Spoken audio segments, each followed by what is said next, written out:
line as well. Wisconsin money line, and then the Florida Gators. Chomp, chomp, chomp. Laying the 8. Love them there. Dayton getting the 6. Fading my boy Milky Soft Chamberlain there. Getting the 6 there with Dayton. UCLA, like I said. St. John's +2.5 and Akron -7. So mostly our contest plays with some bonus action. AI is really good right now. Can we get Salt Frazier dumping some milk on his head like a IndyCar racer after winning the Indy? Or maybe him as a giant blob of mayo. Oh. Okay, I'm gonna set Grok on this. Yeah. Can you make this guy but make him made out of mayo? Do you think Grok would be able to pull that off? Right, you're turning into an AI specialist. With images, I've found that maybe Grok isn't 10 out of 10 the best, but yeah, nowadays, 100% you'll be able to get that made. Now it's going to take a little while probably because it's not going to quite understand what you're asking at first, but I think you'll be able to get it done. He's what I recommend is find a sample of the mayonnaise and then give it what I find is if you give a bunch of examples, like here's this, and this is what I want you to put in here. So if you show like a big pile of mayonnaise, a picture of mayonnaise on a table or on a plate or something, and then say, turn this into a basketball player who plays for St. Louis. All right. I like that. I will say, for AI. If you're not having a conversation with some sort of AI agent, you're falling behind the rest of the human race. Like, you're, like if we're all in a race, you're falling behind. That's the bottom line. I saw a rumor that supposedly a big A-list Hollywood star is having a relationship with the AI. That's embarrassing. Dating AI. That's embarrassing. Who would you guess, Ryan, if you had to? Ooh, big A-list. It's not Aaron Rodgers. I was going to say in the NFL, Aaron Rodgers. The fact that there's this weirdness where he won't say who his wife is. I mean, it's just too obvious. Tom Cruise for me is definitely the guy who's dating AI. Yeah. I mean, he would also know if we're like this is a simulation, or his data levels would allow him to know, and so it's probably just more efficient at this point. Yeah, he would optimize to. It just makes a ton of sense. You can see him. Maybe he can get her a role in the next Mission Impossible. Tom Cruise is both one of the easiest people in the world to make fun of. Yeah, but also insanely impressive. I mean, the fact that he does his own stunts. I got no beef with Jackie Chan so much credit. Watch a Tom Cruise action movie, you're like, oh my god, he's doing a majority of this stuff. I'm driving motorcycles off of cliffs. I mean, I don't care who you are. That's pretty impressive. No, he probably is underrated as an actor, which is kind of insane. Just seems well. I would imagine if you don't drink, do drugs, gamble, you need to get that juice flowing, doing something. And so for him, it's just training to do crazy stuff, I guess. Yeah. All right, Kramer, closing things out. Hey, of course, tomorrow the betting coverage continues on VSiN, beginning with the VSiN Weekend Morning Line with Tim Murray at 9 a.m. East. Then at noon, Ready, Set, Bet gets you ready for the slate. And next up, 3 o'clock, Live Bet Saturday gives you the edge with live betting opportunities. Ryan, will we run into Tim Murray on the way out? We wake up super early for our flight out. A lot of times it does seem like we seem to catch Tim on the way in. Very different states of mind. I would say the flight's the same time. And so Tim seems to be a creature of habit in terms of what time he gets to the studio. So yeah, we'll have that awkward early morning conversation. Right, hey, what's up? One of us looks like they're ready to do a job and one of us looks like they want to take a nap. Yeah, I mean, it's a tough turnaround. If we're hanging out, having a couple cocktails, rolling the dice, hitting the slot machine, you go to bed at 1, you get up at 5. It's tough being a DJ, Ryan. Definitely rolling the dice. And of course, we'll be back here in Vegas on Wednesday. But again, check out our sports gambling podcast. Picking every game against the spread for March Madness. Don't want to miss it. Subscribe to the Sports Gambling Podcast wherever you get your podcasts, and we'll be back in studio here on VSiN next Friday night, talking round of 32. And of course, as always, thank you for participating in the Sports Gambling Podcast. Oh, Sports Gambling Podcast. I'm Sean, second the Money Greenies, Ryan. Let's go Zips. Kramer, let it ride.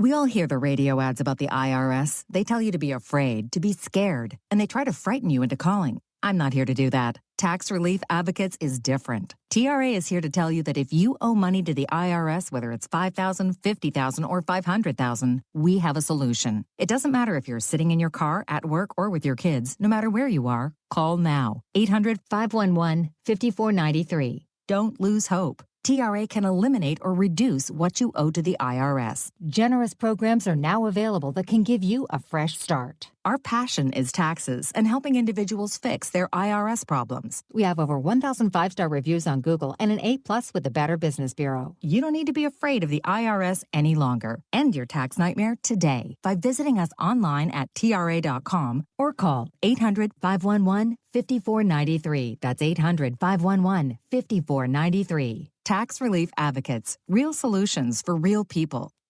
Hey, everybody, it's Dave Ross from the First Strike Podcast, where Rob Moreno and I are going to break down the possibilities of a finish in the co-main event of UFC 114 between Okay, men. and Lemos. This is your time.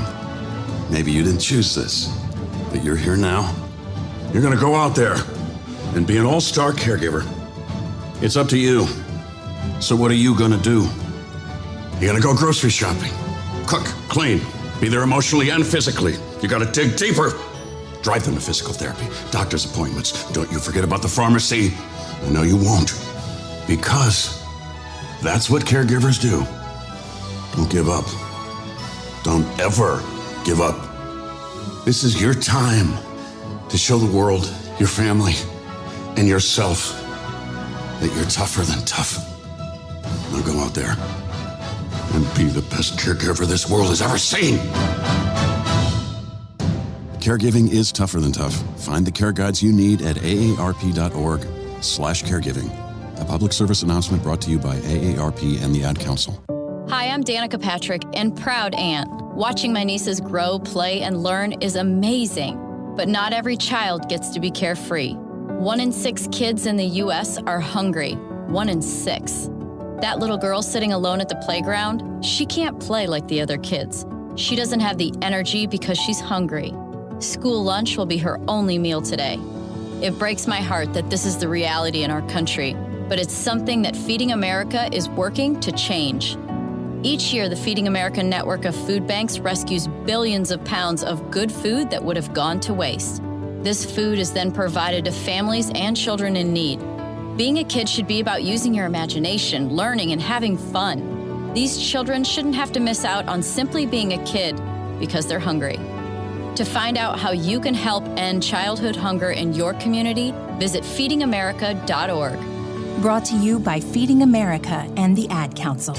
Located in Applewood Estates in Boardman Township, the Applewood Swim and Tennis Club offers a pleasant family environment. Choose a membership that meets your needs and enjoy a relaxing venue that includes not only swimming for the family, but also youth activities such as competitive swimming, tennis, and more. Enjoy the friendly atmosphere all summer long with the staff and members of the Applewood Swim and Tennis Club. For more information, go to applewoodswimandtennis.com or call 330-953-2833.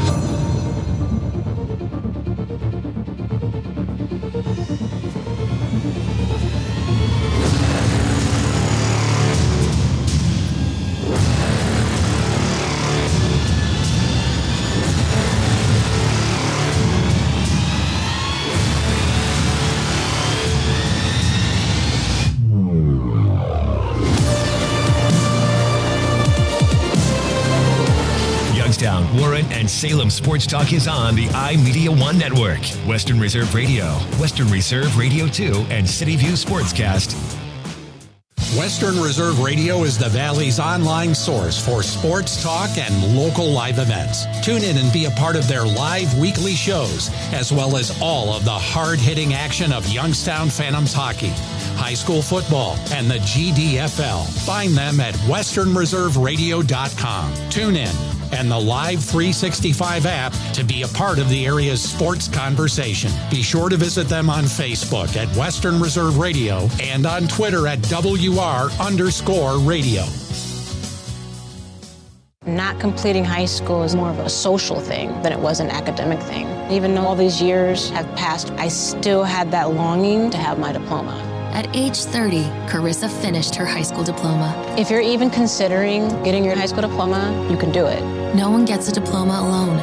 If you're thinking of finishing your high school diploma, you have help. Find free adult education classes near you at finishyourdiploma.org. That's finishyourdiploma.org. Brought to you by the Dollar General Literacy Foundation and the Ad Council. Lena's Pierogi House is your home for the area's best variety of pierogies. Daily specials include the Polish platter, the Hungarian platter, stuffed cabbage, and halushki. Having a last-minute get-together? Lena's has you covered with a wide variety of frozen take-home pierogies and dumplings. Go to Facebook at Lena's Pierogi House to see the weekly lineup of available flavors for dine-in or carry-out. Catch the best at Lena's Monday from 10 a.m. to 4 p.m. and Tuesday through Friday from 10 a.m. to 8 p.m. 20 North Main Street in Hubbard, or call 234-254-8532. If I could be you. And you could be me. For just 1 hour. If you could find a way. To get inside. Each other's mind. Walk a mile in my shoes. Walk a mile in my shoes. Walk a mile in my shoes. We've all felt left out. And for some, that feeling lasts more than a moment. We can change that. Learn how at belongingbeginswithus.org. Brought to you by the Ad Council. Walk a mile in my shoes. It's time to kick back and listen to the sports page with your host, Pat Lucia, right here on Western Reserve Radio. You can call the show at 330-707-4202 and tell everyone what's on your mind in the wonderful world of sports. Now, here's your host, Pat Lucia.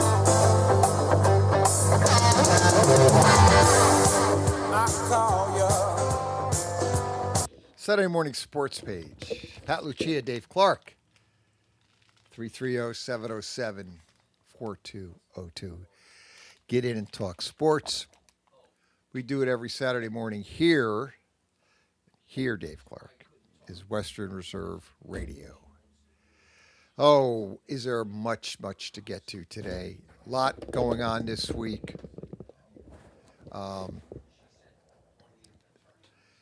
We got to get to the NFL is a world unto its own. It continues to be 12 months out of the year, almost 24/7. I can't keep track of all the signings, all the big names. Kyler Murray signed. The latest was Kyler Murray signed with the Minnesota Vikings. We're going to look at all the quarterback changes. The Jets got Geno Smith back, Dave Clark. He returns on a trade with the Raiders. The Raiders are pretty much picking up most of the salary, too. Right. So Geno Smith will be back with the New York Jets.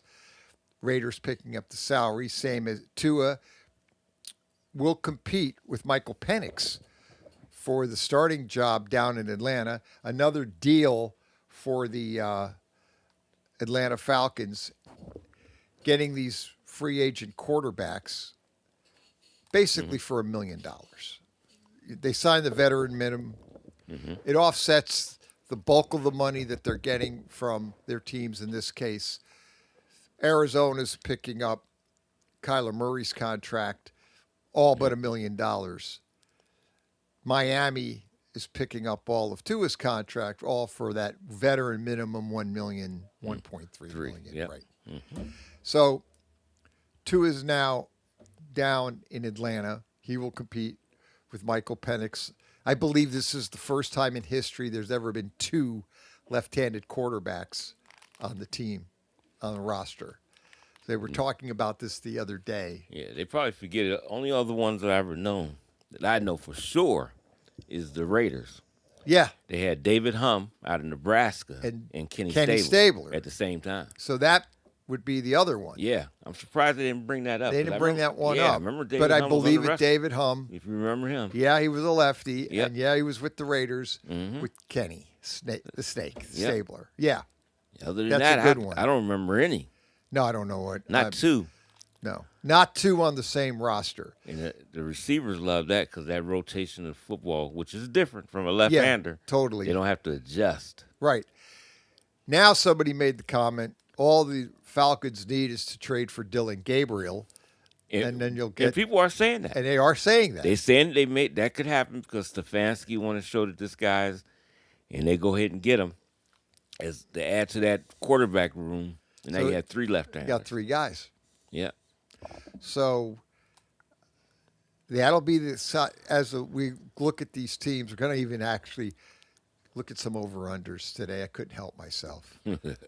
Just got to look at those over-unders. Yep. Love those. What do you think? How many wins? I know we're early. I know we have many months to go, but you know what? There's just some things I just can't help myself in the NFL. Yeah. Looking at those over-unders, looking at these teams. It'll change after the draft, too. And it's going to radically, yes. May change some things, too. Could change. Yep. Just maybe you might add another win or so to somebody. Most times it won't change. Shouldn't go down from the draft, but it could add to somebody. Somebody you might say had 8 wins might be 9 now because of how well their draft looks on paper. So that might happen. Yeah. It looks like Ty Simpson is moving up in the draft. Mm-hmm. Maybe teams are getting more looks at him. We see this all the time. There is discussion out there, and I don't know if this is true, but now they're talking potentially Arizona taking him. Ty Simpson.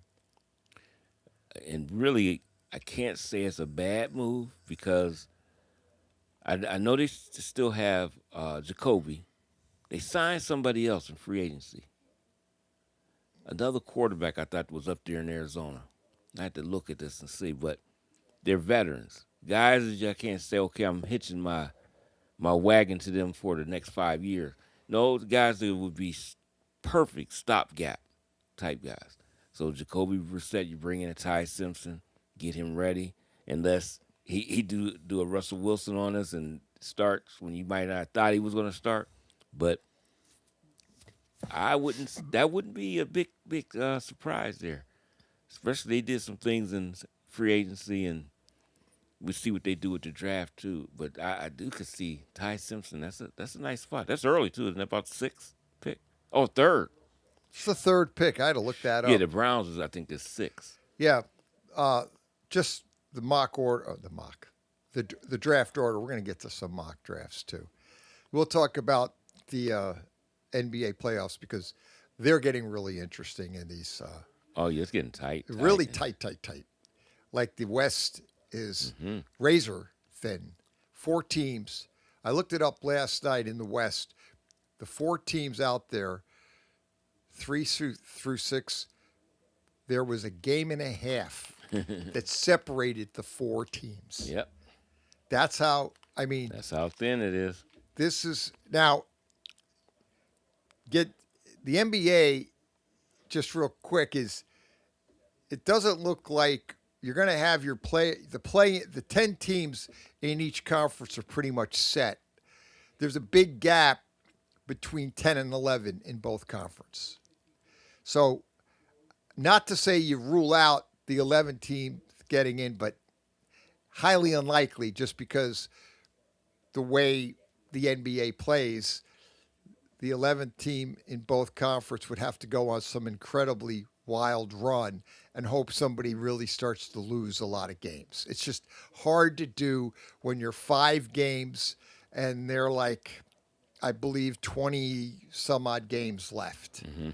That's a big gap to make up when you only have about 22, 23 games to do so. Yeah.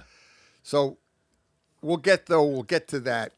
But getting back to the draft, Cardinals have the 3rd pick overall, followed by the Titans, the Giants 5.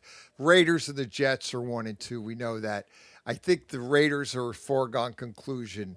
Mm-hmm. They're taking Mendoza with the quarterback, number 1. I don't see that changing. Yeah. Ty Simpson in a couple mock drafts were actually, they had him going to the Steelers at 21, but that was a mock draft from about a month ago. But now I've been hearing people out there saying that Ty Simpson is actually, they feel, can make all the throws that Mendoza can and is as good as Mendoza. The only difference was Ty Simpson had no running game in Alabama, where obviously Indiana did, and Indiana was a better team than Alabama.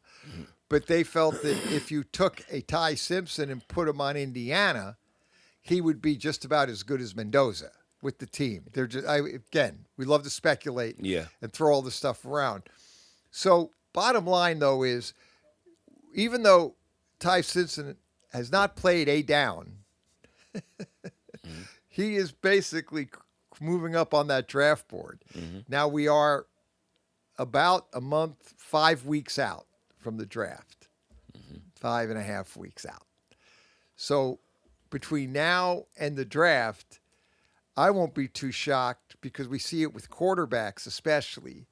Yeah. Start lower, work themselves up. Then there's the other thing. We'll get Brandon Shambliss. This is getting kind of Twilight Zone because now they're saying that I guess the NCAA is appealing the ruling that gave him that year eligibility. So they're fighting that, even though we NCAA always got something to do. Right. They got to see, they don't have any authority, and everybody is looking at them as the kind of a road bump in the road where you just just go over them. Yeah. They have to kind of strut their muscles here and kind of tell us they're relevant, which we know they're not. So now they're fighting Shambliss, but people say that if he does not get the year, he could be a first-round draft pick if he comes out. Because he's had a lot of, he's had starts in the, he played at Ferris State. Yeah. But he had a lot of starts there. Then he had a lot of starts with Mississippi had a whole year. I'll look up the exact number. Probably at least 14, 15 games. He had 15, I believe 15 games with Mississippi. So there's talk about, like, he could ultimately play, he could be there at their spring football in Mississippi, and there's no time on this with the NCAA. As Miami football knows, the NCAA, they could take forever to make a decision or get what they need. But they said that potentially Shambliss could be ineligible to play, but then he could be right in time for the draft. Yeah. Or the supplemental draft. That's right. That's what could happen. They could go past the regular draft and it's up. He can't play. Now they'll have a supplemental draft and he'll get drafted. And that's it. I will guarantee you, we know this to be fact, that for some reason, if Brandon Shambliss doesn't get that year eligibility that he wants, and I don't know why they won't give it to him. Right. Which is a whole different discussion. I mean, again, it's what it is. Yeah. But there will be a team that will grab him up because he's got the starts. He looked really good against, with Mississippi, playing even against, top teams. Right. So he was very impressive, but he wants to come back and get that other year under his belt, which I don't blame him. He can get good NIL money. So he wants to stay. And you get him up to like 29, 30 starts at the Division I level. Right. That's what he wants. Man. Right. He wants to get more reps, even though next year's draft is loaded for quarterbacks. They said they were talking about it yesterday. Brady Quinn was rattling off all the names. Yeah, there's a lot of NFL potential quarterbacks coming out. Right, and there's like 10. Yeah, there's like potentially 8 to 10 guys getting drafted next year in the first round. Well, that means the caveat for that is 32 teams in the NFL. That's a signal out to these quarterbacks. Play well. Play well, or we will be drafting somebody to take over. Oh, yeah. So that's what's going to happen. They're saying it about 10 first rounders. Yeah, 10 first rounders. And they'd love to reach anyway, so Yeah. And I used to say, why did they do it? But then I think about it, and I look over the quarterback situations overall. They almost need to. Sometimes you just got to go out and get one. If you think they got the potential, you just got to go and try. Got to do it. You got to try it. If they don't work out, they don't work out. Move on. Go to the next, because you got to get that guy. You got to get somebody that you feel that can do the job, take you to another level. And there are not a lot of them that grow in the trees that's like that. So you better just go ahead and, if you feel that way, go ahead and get them. I stopped saying that. I used to say, well, that didn't seem like a good move. Nope. No, I ain't gonna say anything at all. If they think that's the guy, let's see if he is. I mean, we thought, even with the Brown situation with Sanders and Dylan Gabriel, we both thought that Sanders was better. That was just some I don't know what you want to call it, but I just didn't think Dylan Gabriel would be, the game that he played wasn't suited to where I thought he'd be a great NFL quarterback. Mind you of Tua, but I always thought Tua was better than him. Anyway, here's some of the names for 2027 already. I know it's early, but they're talking about Julian Sain. They have him right now being, I don't necessarily agree with it, but he has another year under his belt. They have him number 1, Dante Moore number 2, Arch Manning number 3, C.J. Carr 4, Jaden maybe what is it? Out of USC. Yeah. Yeah, I like that. Mayavalava. Yeah, that's very, very close. That might be on it. Okay. Yeah, he can actually sling that football. He's 5. Lenore Sellers is 6. Oh, I forgot about him. Lenore Sellers is 6 on this list. Probably would have came out this year if he had anything close to what he had last season. Because he had a great season that year. And if he would have built on that, he might have came out this year. But it's good that he's going back. It is. Yeah. But that's another guy. That's, how many is that, 6? Yeah. Here, Drew Mestelmaker from the Oklahoma State Cowboys. Okay. Is 7. Lenore Sellers is 6. Sam Levitt, LSU is 8. That's right. He would. Was he at Arizona State? I think, yeah. He transferred to LSU. Yeah, he's 8. Yeah, he is good. John Mateer, Oklahoma, 9. Mm-hmm. And they're big on this. Brendan Sorsby for Texas Tech is 10. Oh, yeah. Yep. And then Trinidad Chambliss is 11. That's 11 quarterbacks. Huh? And Byron Brown. Florida, Brown somewhere, is right? No, he transferred too from Arizona, AU. Okay. And I think he was at some kind of Florida school, Florida International. Was he at Central Florida? I don't know, something. If it's the same Brown that I'm thinking about. Big guy, can run the football, but he can actually throw that ball all over there. But he is a big time runner too. He is dual quarterback threat. That's the guy. That's probably him now. And they've got him number 12. Wow. But they also say Auburn. They give you the team logo. That's where he went Auburn. To. Yeah, that's the one. He's from Central Florida. He wasn't at Auburn before. Right. Yeah, he I don't know. I have to go back to school and learn these team logos. Auburn. Yeah. AU. I'm thinking Arizona. But yeah. Why don't they tell you the team instead of give me the logo and let's guess? The site gives you the quarterbacks, but it doesn't tell you the actual team. It just gives you the team logo. Then you have to know that team logo. And AU, I didn't know the Auburn logo. Shame on me.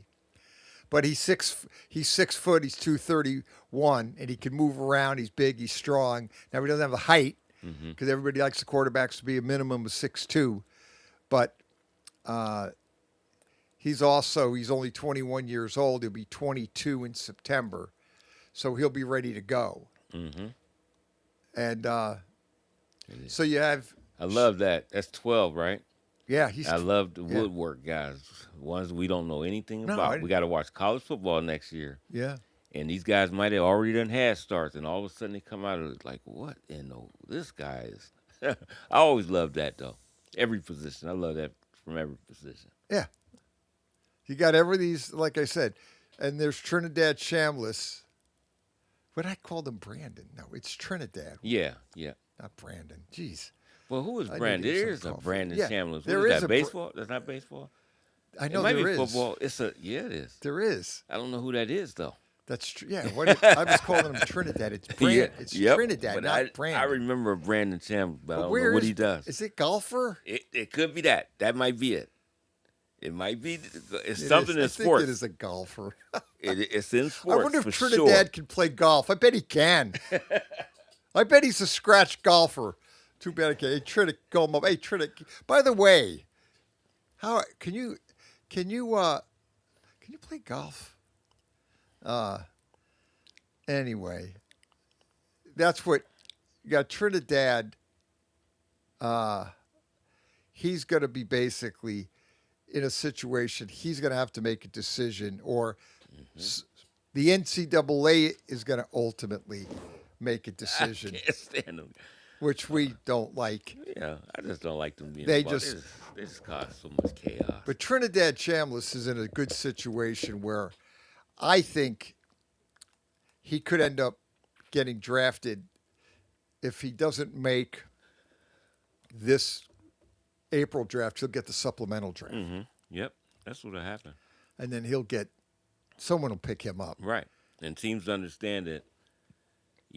Where would they pick him up in a supplemental? Do you want to give up your first round and pick him in the first round? It may not.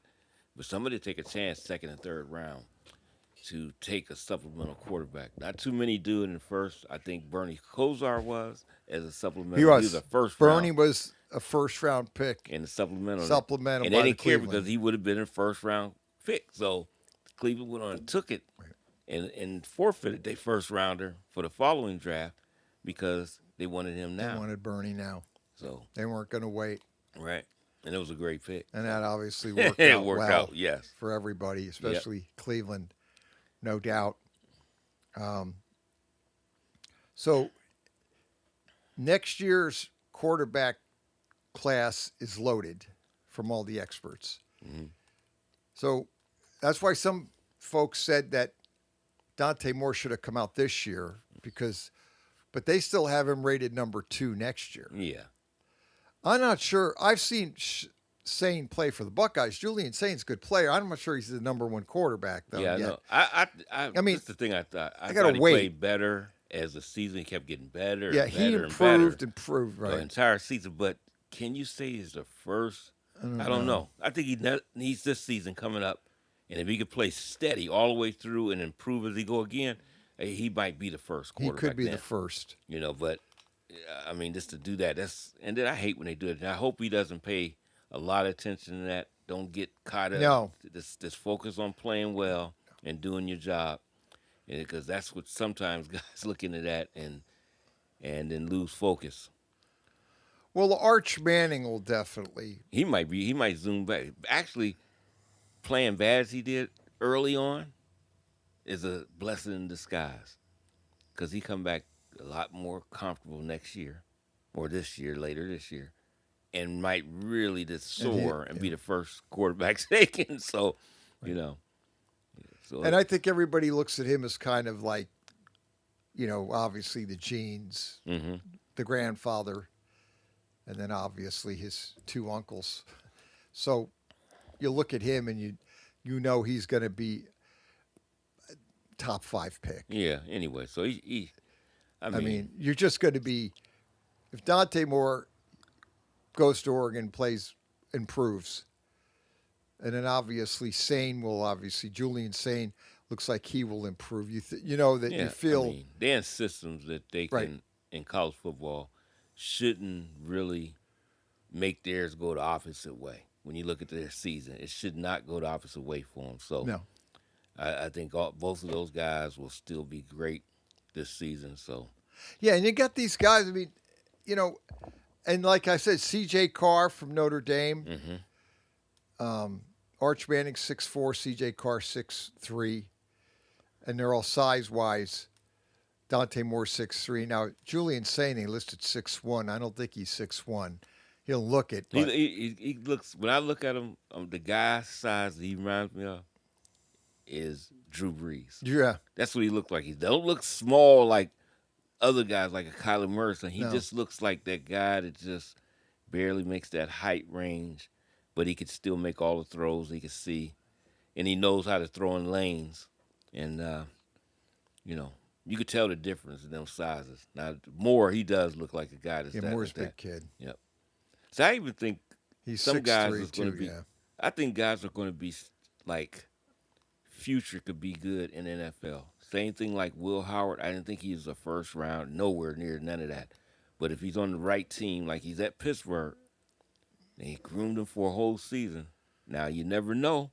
They could he could come in the OTAs. They could feel, hey, this guy's ready, and he can go. I feel like that with Drew Allers too, because he has he can throw, make all the throws.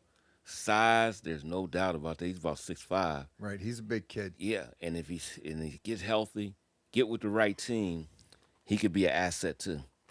And I know they write all those guys off. Nussmeier from LSU. Yeah, they say he's too small. They said he's 6 foot, but they don't think he's Nussmeier. Yeah. Yeah. Okay. I do love guys. He's rated third, Drew Allard 4 in this draft. Mm-hmm. When they're ranking quarterbacks. I love when they say that. Like, I remember when Drew Brees coming out. I always thought he was good at Purdue. But they say, nah, he's not going to make it. Then when he got that injury at Miami, he said, he's done. Yeah. Man, did it work out for him. Yeah, they said. Well, not Miami, it's San Diego then. He was San Diego. And everybody thought Miami should get him, and he didn't. He ended up in New Orleans. He went in New Orleans. Yeah. Because they thought the shoulder, the elbow, the shoulder was a career ender. Yeah, yep. They thought he would never play. How many years did he play? About 19? Yeah. Yeah. Yeah. As of right now, when they look at these drafts, they've got Ty Simpson rated the second quarterback of this draft, and they gave him round grade a third. Garrett Nussmeier is the third quarterback, and they put him round grade fourth. And then Drew Aller is fourth. He's also in the same. They call it round grade.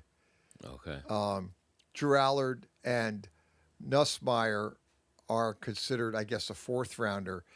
They've got Ty Simpson the third. Well, Ty Simpson's going first round. Mm-hmm. And as we said earlier, and those other guys might move up a little. And I think that's what's going to happen. Yes. Mm-hmm. I used to watch the combine. I don't do that anymore, but I don't know how well those guys threw. That's why I know he did throw. I don't know if Drew Allers, what they did, how they looked. But the real thing when they really get a good look, I think they get a better look normally, is at their pro day because it's set for them. They use their receivers. They're used to guys they can have timing with. So them pro days is going to be big for some of them quarterbacks they think this fourth and fifth rounders. They move up. This site, it's called the Casual Draft Analyst, which seems like a pretty nice site. Carson Beck is 8th. I think somebody's going to pick him up in the later rounds. We'll get to this. Yeah, you're right. He could be a steal. Saturday morning sports page, we're just getting underway. A lot to get to. NFL, NBA, and college basketball bubble teams. Oh, yeah. It's time. It's that time. Saturday morning sports page back after this. Honorary Forest Ranger Betty White here, lending a hand to my dear friend Smokey Bear. Because for years, he's only said, only you can prevent wildfires. But there's a lot more to say. Like if you park your car on tall, dry grass, the hot exhaust pipe can start a wildfire. So keep the animals safe, especially the cute shirtless one. Go to SmokeyBear.com to learn more about wildfire prevention. Brought to you by the U.S. Forest Service, your state forester, and the Ad Council. Are you ready to hit the gridiron and make your mark? The Cleveland Cobras are recruiting players and coaches for the upcoming Premier Amateur Football League season. We're looking for passion, grit, and the relentless drive to win. Whether you're a seasoned vet or hungry rookie, your shot starts now. Join a brotherhood, build a legacy, strike with the Cobras. Follow us on Facebook at Cleveland Cobras Football, or for league information, visit TAFLfootball.com to get started today. Team, pride, Cobras. Looking for future leaders we can believe in? Look no further than the high school student athletes right here in Ohio. High school sports teach young people how to be effective leaders. It includes learning to listen, accepting responsibility, being a good role model, and it's about respect. The result, it transcends sports. It gives us hope for the future.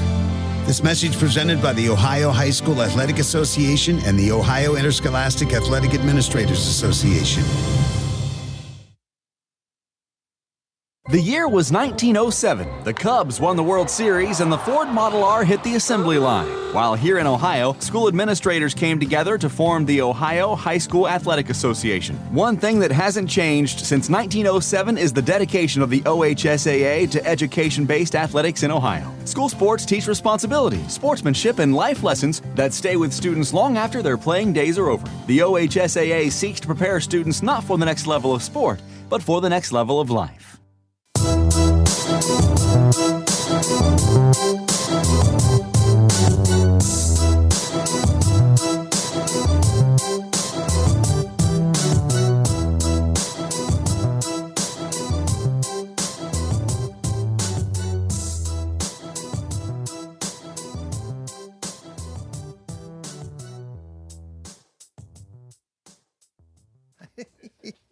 Saturday Morning Sports Page back. It's Brandon Chambly. He's the golfer, not Brandon Chambliss. It's Trinidad Chambliss. I stay obviously corrected. Looking at next year's quarterback draft class, although you never know because you have injury.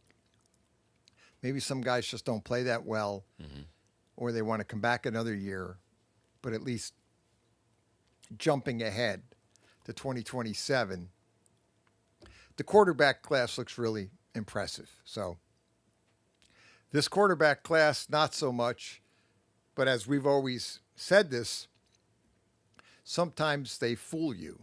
Right. You don't think this is a great class, and all of a sudden somebody picks up a quarterback in the fourth round like a Carson Beck, and he ends up coming in and plays, he ends up starting, and he's really a good NFL quarterback. And said, everyone's, well, we didn't think he was going to be that good. Like he was good, but not that good. Right.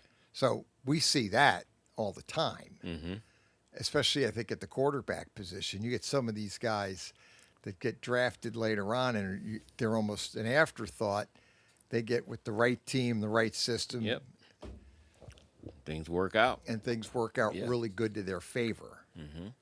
So you've got a lot of good quarterbacks coming out next year, but this quarterback draft could be a sneaky quarterback draft because you don't know what these late, and there's always a surprise with a late round quarterback usually. Right. Especially when you don't expect it. Mm-hmm. Mm-hmm. Then everybody's going to look back and say, well, wait a minute. That guy wasn't supposed to be that good. All the And who will it be this year? And who will it be this year? It's going to happen. And it will. Yeah. In all kind of positions, things that, you know. And it's just, that's how it works. I was watching a show last night, NFL Network. It wasn't football, I forgot, Football Life. It wasn't that. It was a show. It was talking about Jimmy Smith because how he was drafted by Dallas. And they said, well, it looks like he's probably going to be a guy that won't be able to do too well in the NFL. Big guy, but can catch the football at times, but he's not going to be. And then went to the Jaguars when he got released and went to the Jaguars and just was he's a guy that could be a Hall of Famer. He could be he's nearing that. He went into the College Hall of Fame. But if people remember Jimmy Smith, with the Jaguars, what a great receiver. See, they just they just don't know something. They get with what you had just said. They get with the right team, right coaches, people that believe him, which sparks even more energy in these guys.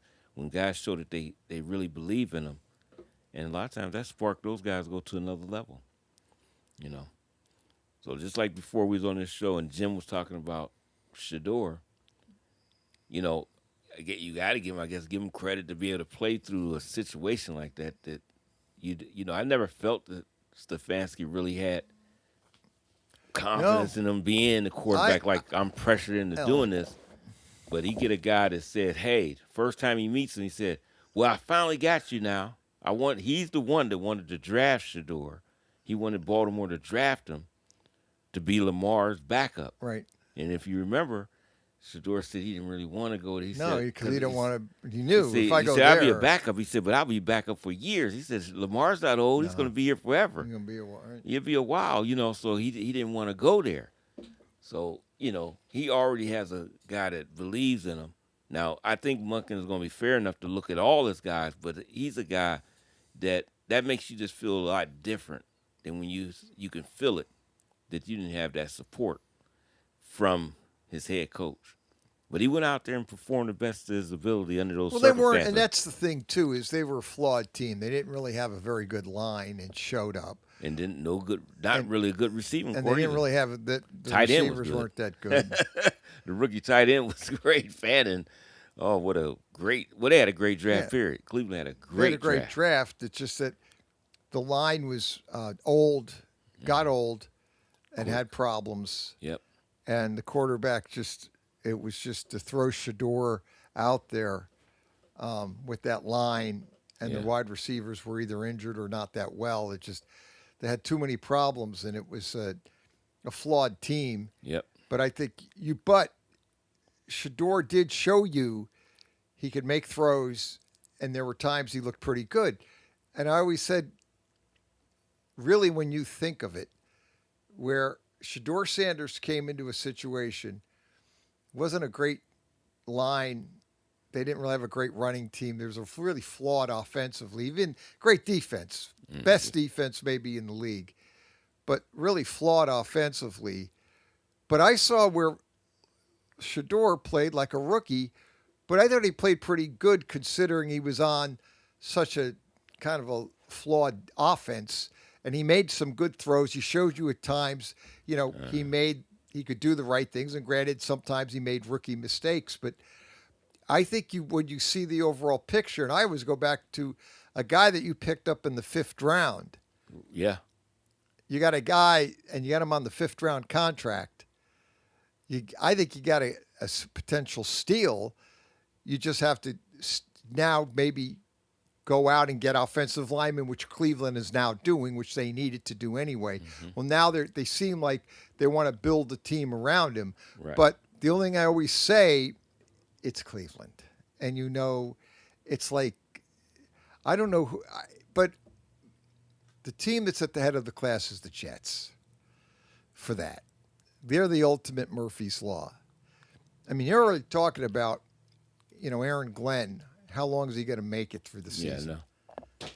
And the thing about it, they look at this. That I want them to succeed this time because he did so well on paper, though, in this free agent. The guys. Yeah, they did. Up.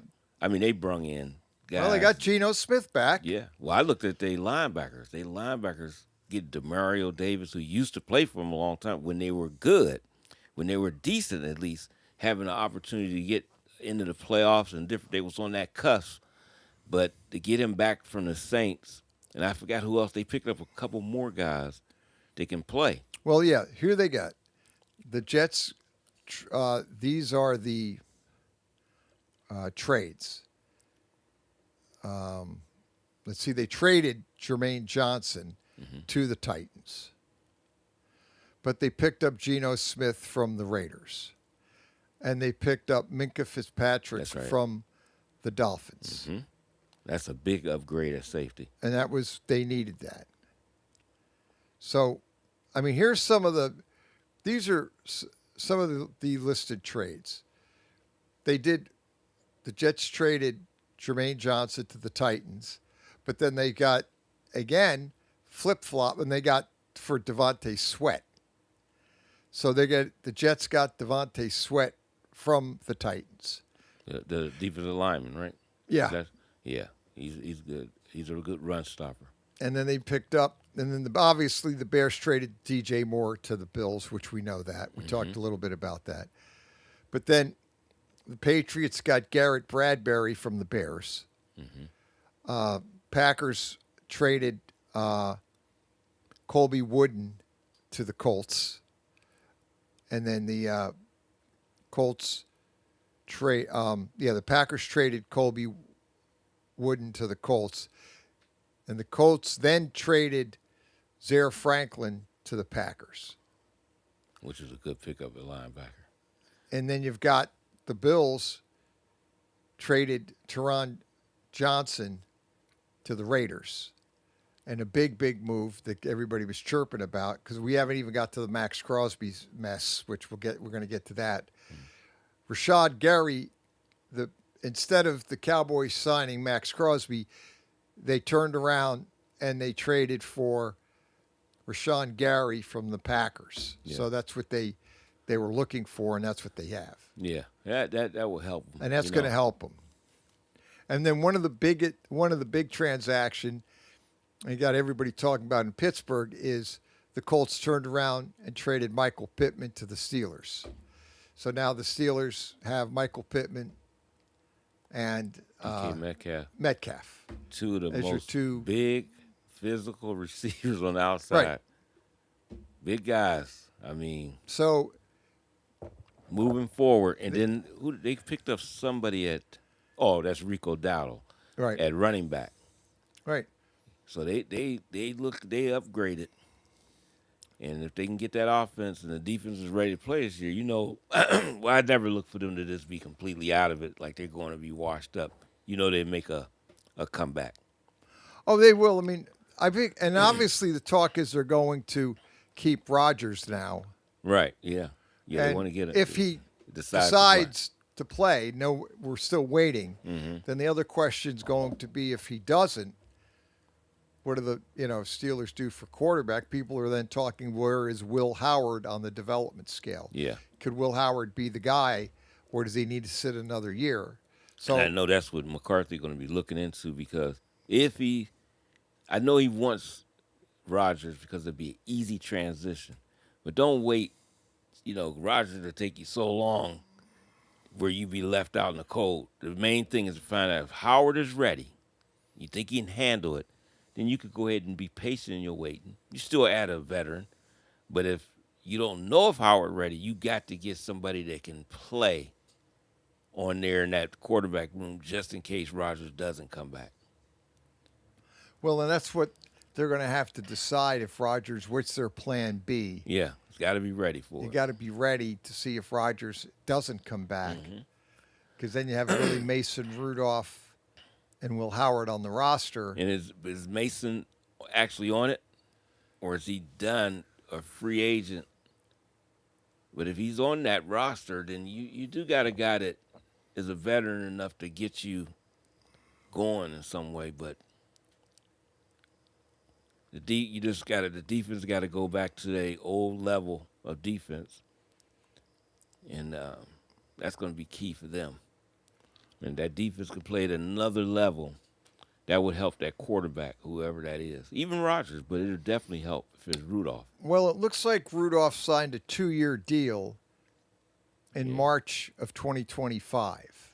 Yeah, see that, but when those 2-year so deals that really be 2-year one deal sometime. is only one. Yeah, that's what I say. Usually one. So the question, let's see what it says here. Yeah, Brett. Well, that's when you would talk about this. Yeah, technically, he is under contract for this year. They have him $3 million plus a prorated signing, so he's making $4.6 million for 2026. Yeah. So Rudolph is there. And McCarthy might feel okay with Howard and Rudolph if he has to fall back on it. Just going to have to get that running game going really good, which they haven't had like the old days. So if they can run, I think Rudolph or Howard could do a good job at quarterback and still, and the defense got to play well. They could still be in the mix. But they did lose Gainwell. Yeah, they lost to Tampa Bay. Right. So that was a big hit. That's why I said losing him, and you got Rico Dow to come over from Carolina. Anybody ever look at who had the biggest rushing games last year? Well, he did. Right. Within a couple of weeks of each other, 200 and something yards rushing one game. The following game, I think 180, 190. He got banged up a little bit. I forgot what happened to him. Then it allowed their other back to come back and play, and so they had a two-headed monster. But I mean, they had the right situation where if their quarterbacks play well enough and that defense step up, they'll be interested. And those two big receivers, wow. And you got a big, gigantic tight end. And, I mean, they could be something.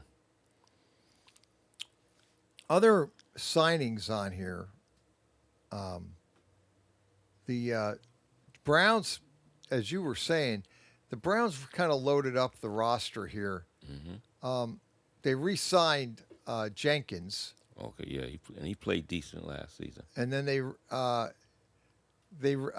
picked up Zion Johnson from the Chargers as an unrestricted free agent. Mm-hmm. D'Angelo Ross was also who they re-signed. Then they picked up Jack Stoll from the Saints, unrestricted free, a tight end. Okay, yeah. And they picked up Quincy Williams from the Jets. Now that was something, because I was wondering, was he going to stay there? That's Quentin Williams' brother. Okay. Older brother. They're like a year or two apart. Right. But they both played for the Jets. They both was all pros. And for them, I was shocked that the Browns were able to get him. And, I mean, the Browns to get him, to go with the rookie here on defense this past season, yeah, they stepped up with their linebackers. Yeah, they did. They lost Devin Bush, which he really showed he could play. But getting Quincy Williams was big time. Yeah, Quincy Williams, big trade. Yeah, a big pickup, unrestricted free that was a agent big signing. pickup there. And then obviously the whole Max Crosby situation. It's within the rules. People are yeah. And that's not the first time the Ravens have done that. They've done that with other players, like Brackens.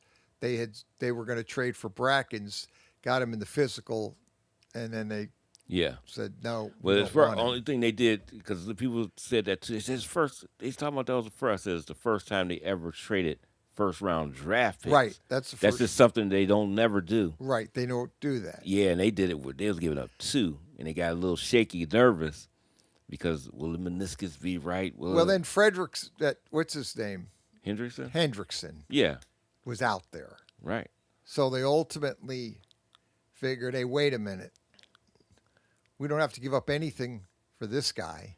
Mm-hmm. He's a free agent. But they said that was part. If you watched it, you heard about those plans. That's both what of them. They were trying. Yeah, they're trying to get both. Well, yeah, that's what they came out and said. Right.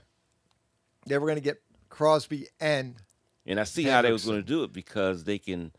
Some of the financial pressure would have went to the Raiders, right? Because of the first round draft pick, so they can defer some of the money, so they wouldn't have counted. Yeah, they could have did it. It's like I'm really almost convinced that the whole NFL salary structure is kind of a farce, because they play with the money and they move it around. This guy's getting it deferred now, and this, they're going to do this. They're going to rate it, prorate it. They're going to take it out of here and put it there. But you got to have some space to do it. And that's what they did. They was going to do it though. Or they just start releasing guys to clear cap space, like Minnesota did. Yeah. So they do this all the time. So Tua, who I didn't think was going to be moved because of that $100 million, almost $100 million cap hit, they're taking it. Now, granted, they have the flexibility of they stretch it to 2 years. $67 million this year, and then they wait another year, and it's $33 million in June. There's a date in June they do that with. They play with the money. June 1st. June 1st. But I always thought when we was talking about it, I said they may get rid of him. I don't know how they're going to do it. That's the only thing I said. I don't know how they're going to do it. But you can do it, and I thought they should, especially Tua, because I don't think he could come back to that team. No. You can't. You just got to just take the hit. Just take it if you have to, because I think it's a detriment. Right. And it's a new coaching staff, correct? Yeah. You don't need all that. No. This whole new. Yeah. Whole new. Yeah. So he's going into a new coaching staff, and he's leaving the new coaching staff. Right. Because, funny, but both teams fired their head coaches. Miami fired theirs. Atlanta fired theirs. Yeah. Atlanta's coming with a whole brand new staff. Yeah. Miami, same thing. So Tua's leaving one new coaching staff. So even if he stayed in Miami, he was going to have a whole new coaching staff anyway. Yeah, but I think the players, right, he lost some respect. He did with lose the the players. He did call them out. Yeah, never called himself out, but was calling them but out. he calling them out. Yeah, so that's not good as a leader. That never goes well. Todd Bowles is in trouble already. They're already talking about. I mean, this is this is typical of the NFL. Who's on a hotter seat, Todd Bowles or Aaron Glenn? I don't know. The way the way the Jets are, they're certainly not going to give Aaron Glenn another year or two. Definitely, if they go 3-14, he may not see the end of the season because they're not giving. The NFL's got absolutely. We talk about no patience. Yeah. But same thing. I like Todd Bowles too. I actually like both coaches. I just think that Todd Bowles, he called out the players. I think he kind of got in the kind of a hot seat with the players, and his frustration, I think, was more than anything. But you don't do that. You usually don't see that from him. And you usually don't. Yeah, but with the hot seat down there and everything going on, I think and those fans don't like him. Right. Those fans have been wanting to fire Todd Bowles for 5 years. Yeah. They have been. Mm-hmm. I mean, they said the one writer, Ira, who calls into Mad Dog, says the team, they just don't. The fans don't like Todd Bowles. They want him fired. Now the team doesn't want to fire him. They like him, but the fans don't. Right. Not that the fans have anything to do with it, but after a while, that pressure, even from the fans, gets to the head of the of the team, the owners and everybody down, and they gotta they don't want to lose their establishment. So a lot of times that's what happens. He's got to have a better season, and his players got to play better. I mean, Baker they Mayfield, fell apart last they fell year. Apart. They had a lot of injuries too. And injuries, they fell apart, and they have to do better. Mm-hmm. Well, they're gonna have to be. They got to be out there competitive this year. And then to make matters worse with the Tampa Bay, the wide receiver. Yeah, Evans left. He's going to the 49ers. Mm-hmm. So people speculate that the reason why he left is he wants to go to a team with a better offense. And he went there because Shanahan's the coach, and he knows that he will get a lot of balls thrown his way. Yeah. And he also thinks that, rumor has it, that he believes that Todd Bowles is on the way out, and it's not a good situation. That's why he left Tampa Bay, because he's leaving a state with no tax, going to a state that's probably is the highest taxed state. Yeah. So they're saying, well, why would you want to take a hit financially by leaving one state to go to the next state? And so they're saying, but he feels he can win, maybe get a Super Bowl. Yeah, and he might feel that. He might like Todd Bowles, thinks he's a lame duck, and just said, I'm not going to play into this. I just he knows he's only a few more seasons. So and that's the thing. He's had his injuries, but he's not a speed. He's a possession receiver, so he can maybe get a little bit longer out of the career. Yeah. But you're right. He knows his time ticking. The clock is as far as his career. He knows in a couple of years he's probably going to turn it in. Mm-hmm. So he looks at, I've got an opportunity and I want to go to a team that everybody loves Shanahan. I mean, Sam Darnold basically said he didn't really know how to run. He didn't know how to really read a defense till he got to San Francisco and he learned under Shanahan, meaning an NFL defense. Right. He said, I went to the Jets. Well, every time I saw him with the Jets, he was running for his life with the Jets. Mm-hmm. Then he went to Carolina. Things didn't go well. But he ended up with San Francisco, and that's where he said, I learned a lot under Kyle Shanahan. Mm-hmm. Ended up winning a Super Bowl with Seattle. So, and then you got to figure next year with Seattle, they got to be probably one of the favorites to win the Super Bowl again. Yeah. But they don't have Kenneth Walker. They let him go. Yeah. Yeah. So I'm interested in seeing what they're going to do in the draft. They're gonna pick somebody, another back. Oh, they have to. Charbonnet, they're gonna, pray everything goes well with his recovery, and that because they have Seattle's. It's been years now. They have always had a stable of backs. It's never, they don't have to really be the big name. They just have a stable, hard working running backs.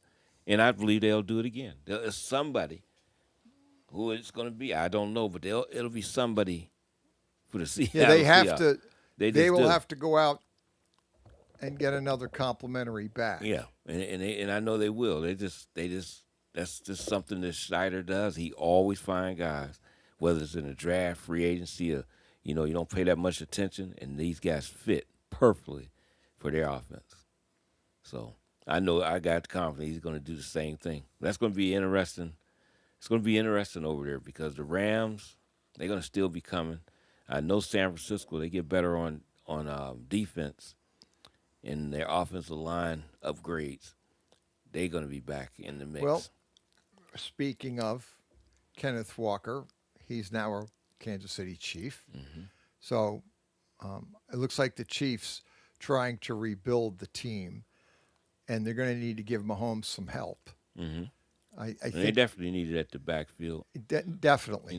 I mean, they're hard workers, Pacheco and Kareem Hunt. But you want that younger guy getting a little bit more. They're a little bit longer. Kareem Hunt's they're all getting longer in the tooth. Now, Pacheco is younger. But right. Now he's in Detroit. Perfect. Right. Now he's with Gibbs.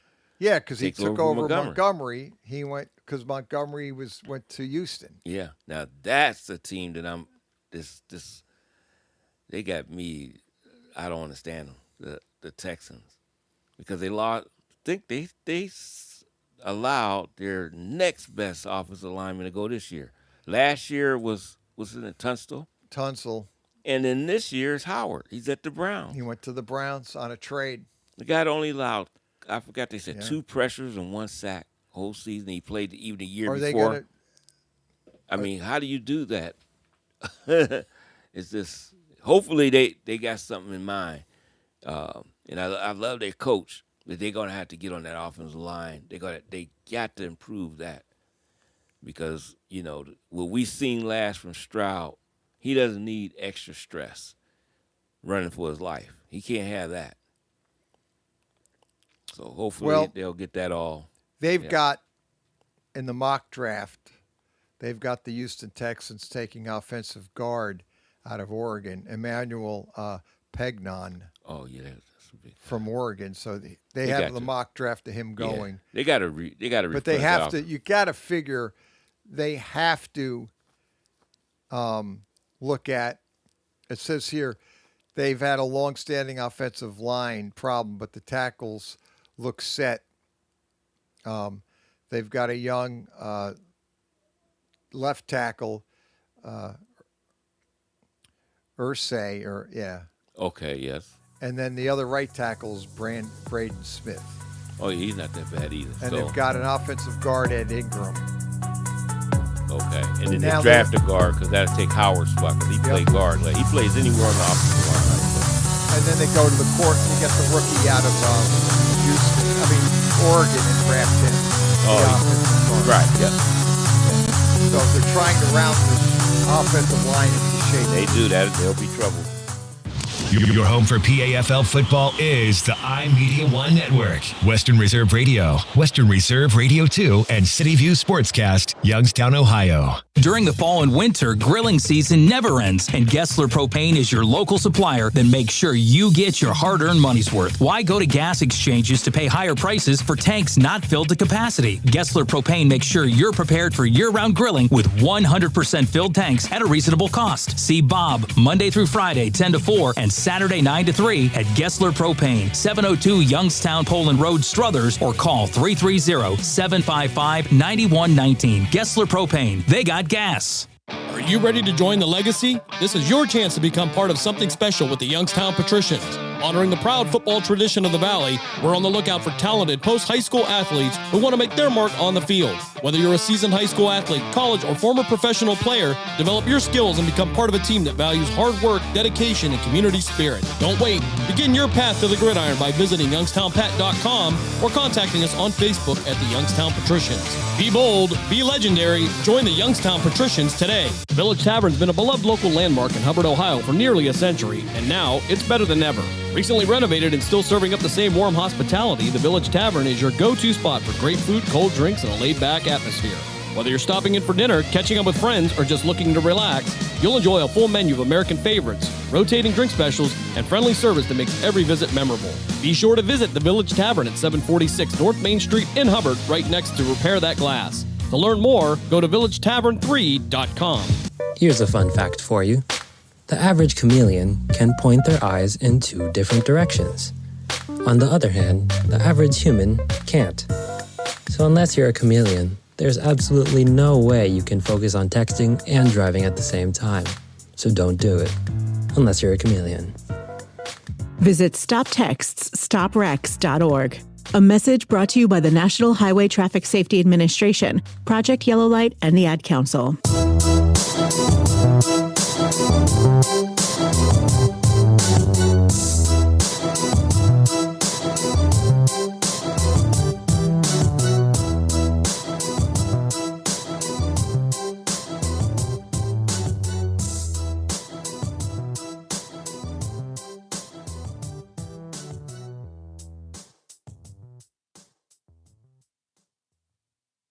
Saturday Morning Sports Page back. Pat Lucia, Dave Clark. 330-707-4202 if you want to get in and talk sports. A lot going on, wonderful world of sports. We really looked at the NFL like we always like to do.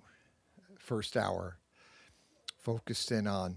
The thing is with the NFL, it's like, I think we just scratched the surface.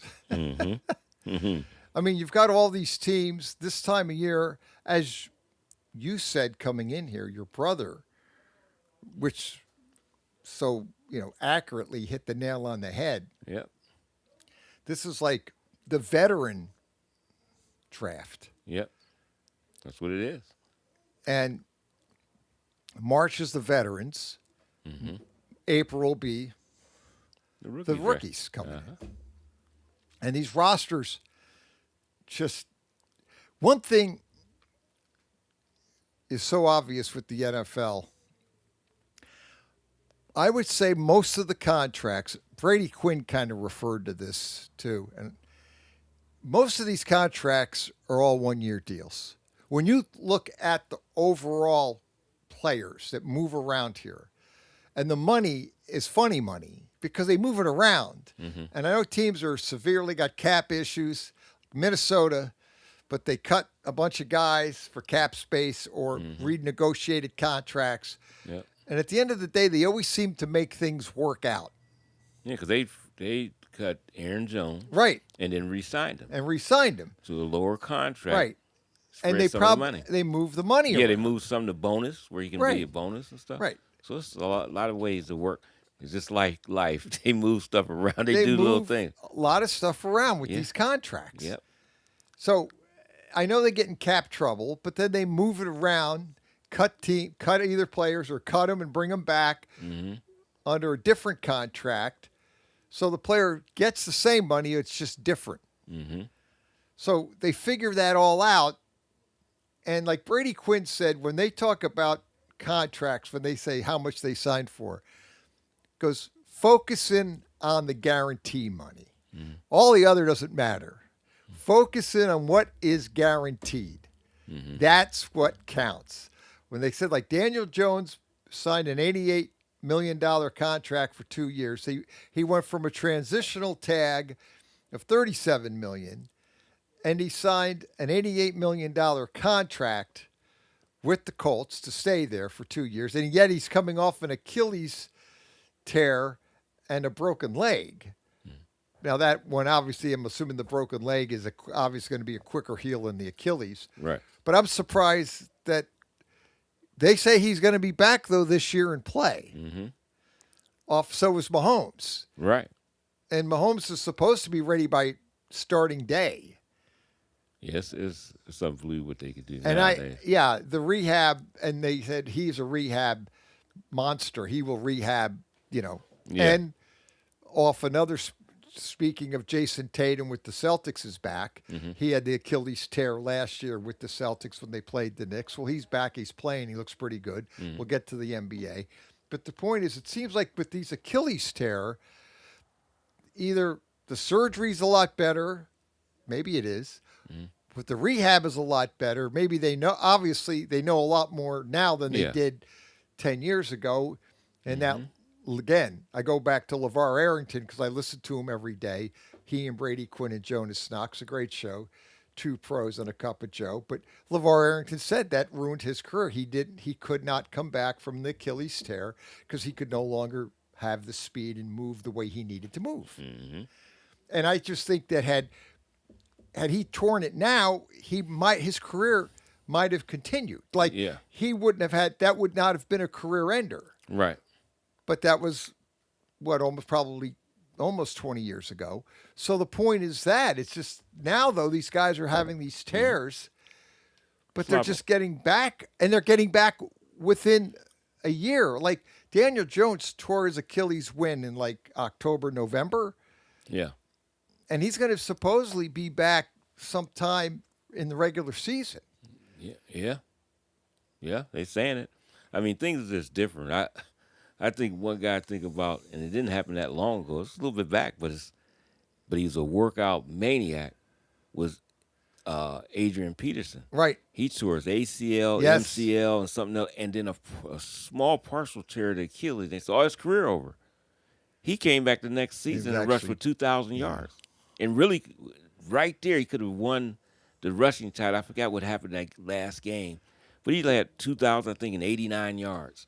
He came back the following season and did that. And did it.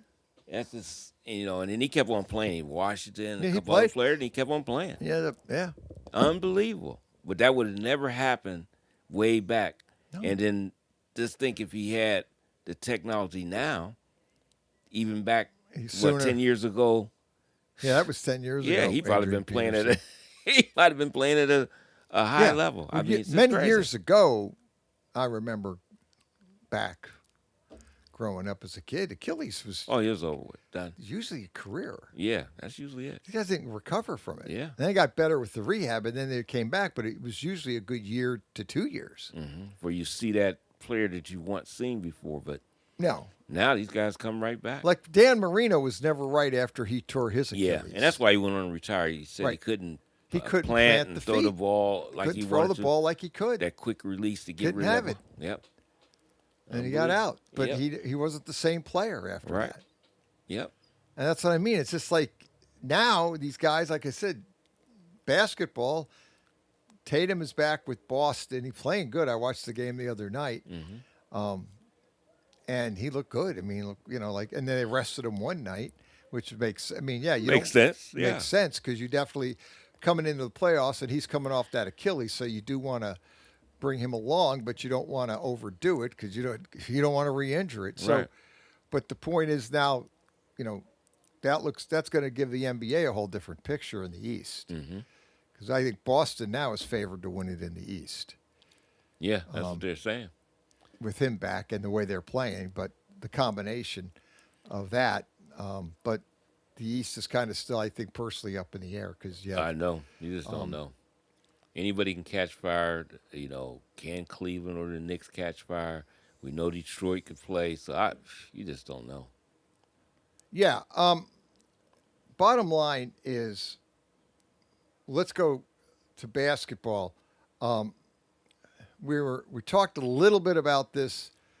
It looks like the WNBA, the commissioner, Kathy Engelbert, told reporters Friday that there's an urgency for a new collective bargaining agreement done by Monday to avoid disruptions of the preseason calendar, including training camp and preseason. So they've got to get this, according to what they're saying, they need to get the deal done by Monday. So I don't know. We talked briefly with this last week, and we threw baseball in the discussion, is they can't, the WNBA can't go out on strike, and they can't, they can't have this really. It's got to be immediate. If they don't get it done Monday, this week they got to probably get it done. They can't go weeks and weeks. No, they can't. It's gonna really cause a bind. They need to play. Yeah. They can't sit out. Baseball, same way. Mm-hmm. Baseball's going to play a year. They got this year. Next year is the year that everybody is going to be the strike because they're going to get into the. We talked about it all last week. A good part of it is the salary. They want a salary cap, but you need a floor and a ceiling, and they're going to have more. I personally think they're going to have more problems with the floor than the ceiling, but you're going to have problems both ways with teams adjusting. And talk about they're going to miss games next year in baseball because they're never going to get to an agreement with the players' union on a salary cap. Yeah. And both leagues, you can't miss time. And again, these teams, both those leagues, if they sit out the whole year, they'll be forgotten.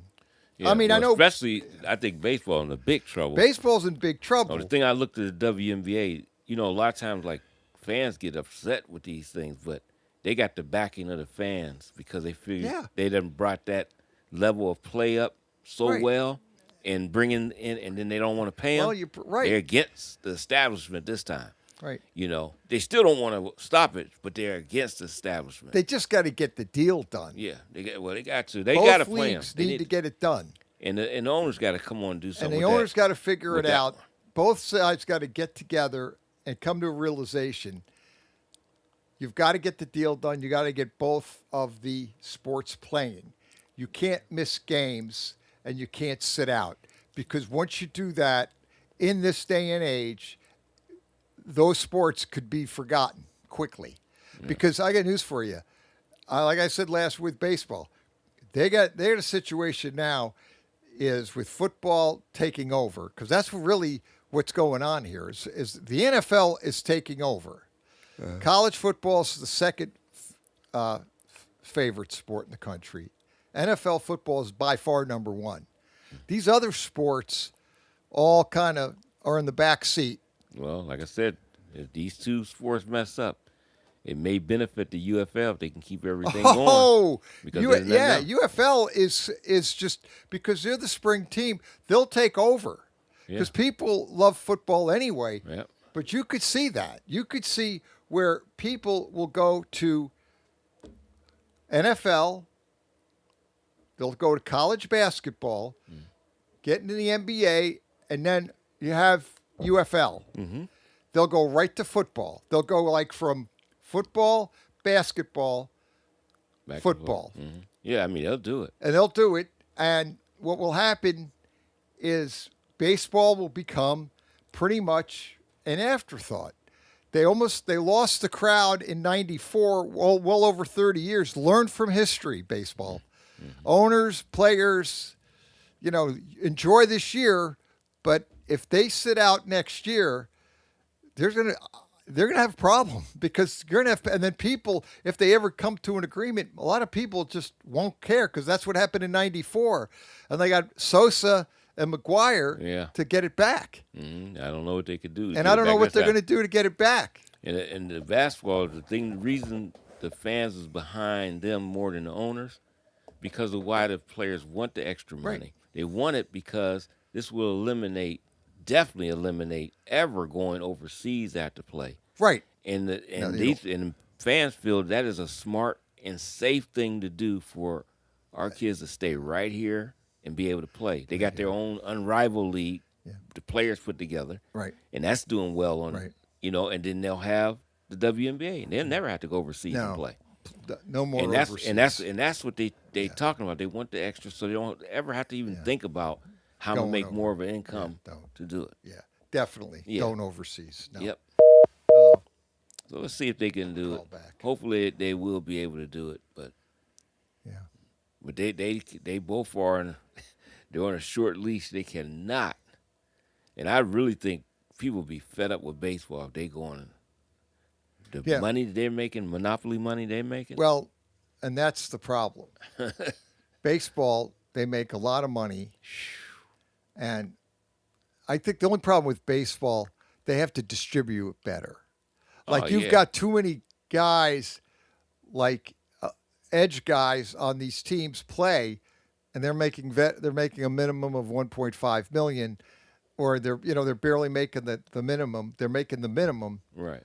But then you got the guys, the stars getting the 40, 50 million a year guys, or 30 million for 10 years, 20 years, whatever. But yeah, they making that kind of money. This other guy, fringe guy, right, not making it, but playing out of his mind. Right. Yes. So baseball's got to figure that out. But the last thing baseball, they don't need a stoppage. They don't need a stoppage because they will turn people right off quickly because there's too much. And the problem you have now that you didn't have in 94, you really didn't have an internet in 94. You have an internet now. People can stream and start getting sports in other countries if they want to watch. Yeah. You've ran into COVID where, college basketball shut down, but then people were watching all these other oddball sports in other countries because they have a streaming thing. And that's the problem is there's a lot of people can watch their sports on their tablet, their phone, but get into streaming services and watch all kinds of different sports. Yeah. But like we said, there are folks that probably more than we think that need their sports fix. And if they don't get it with baseball, because I always say baseball is a bridge sport.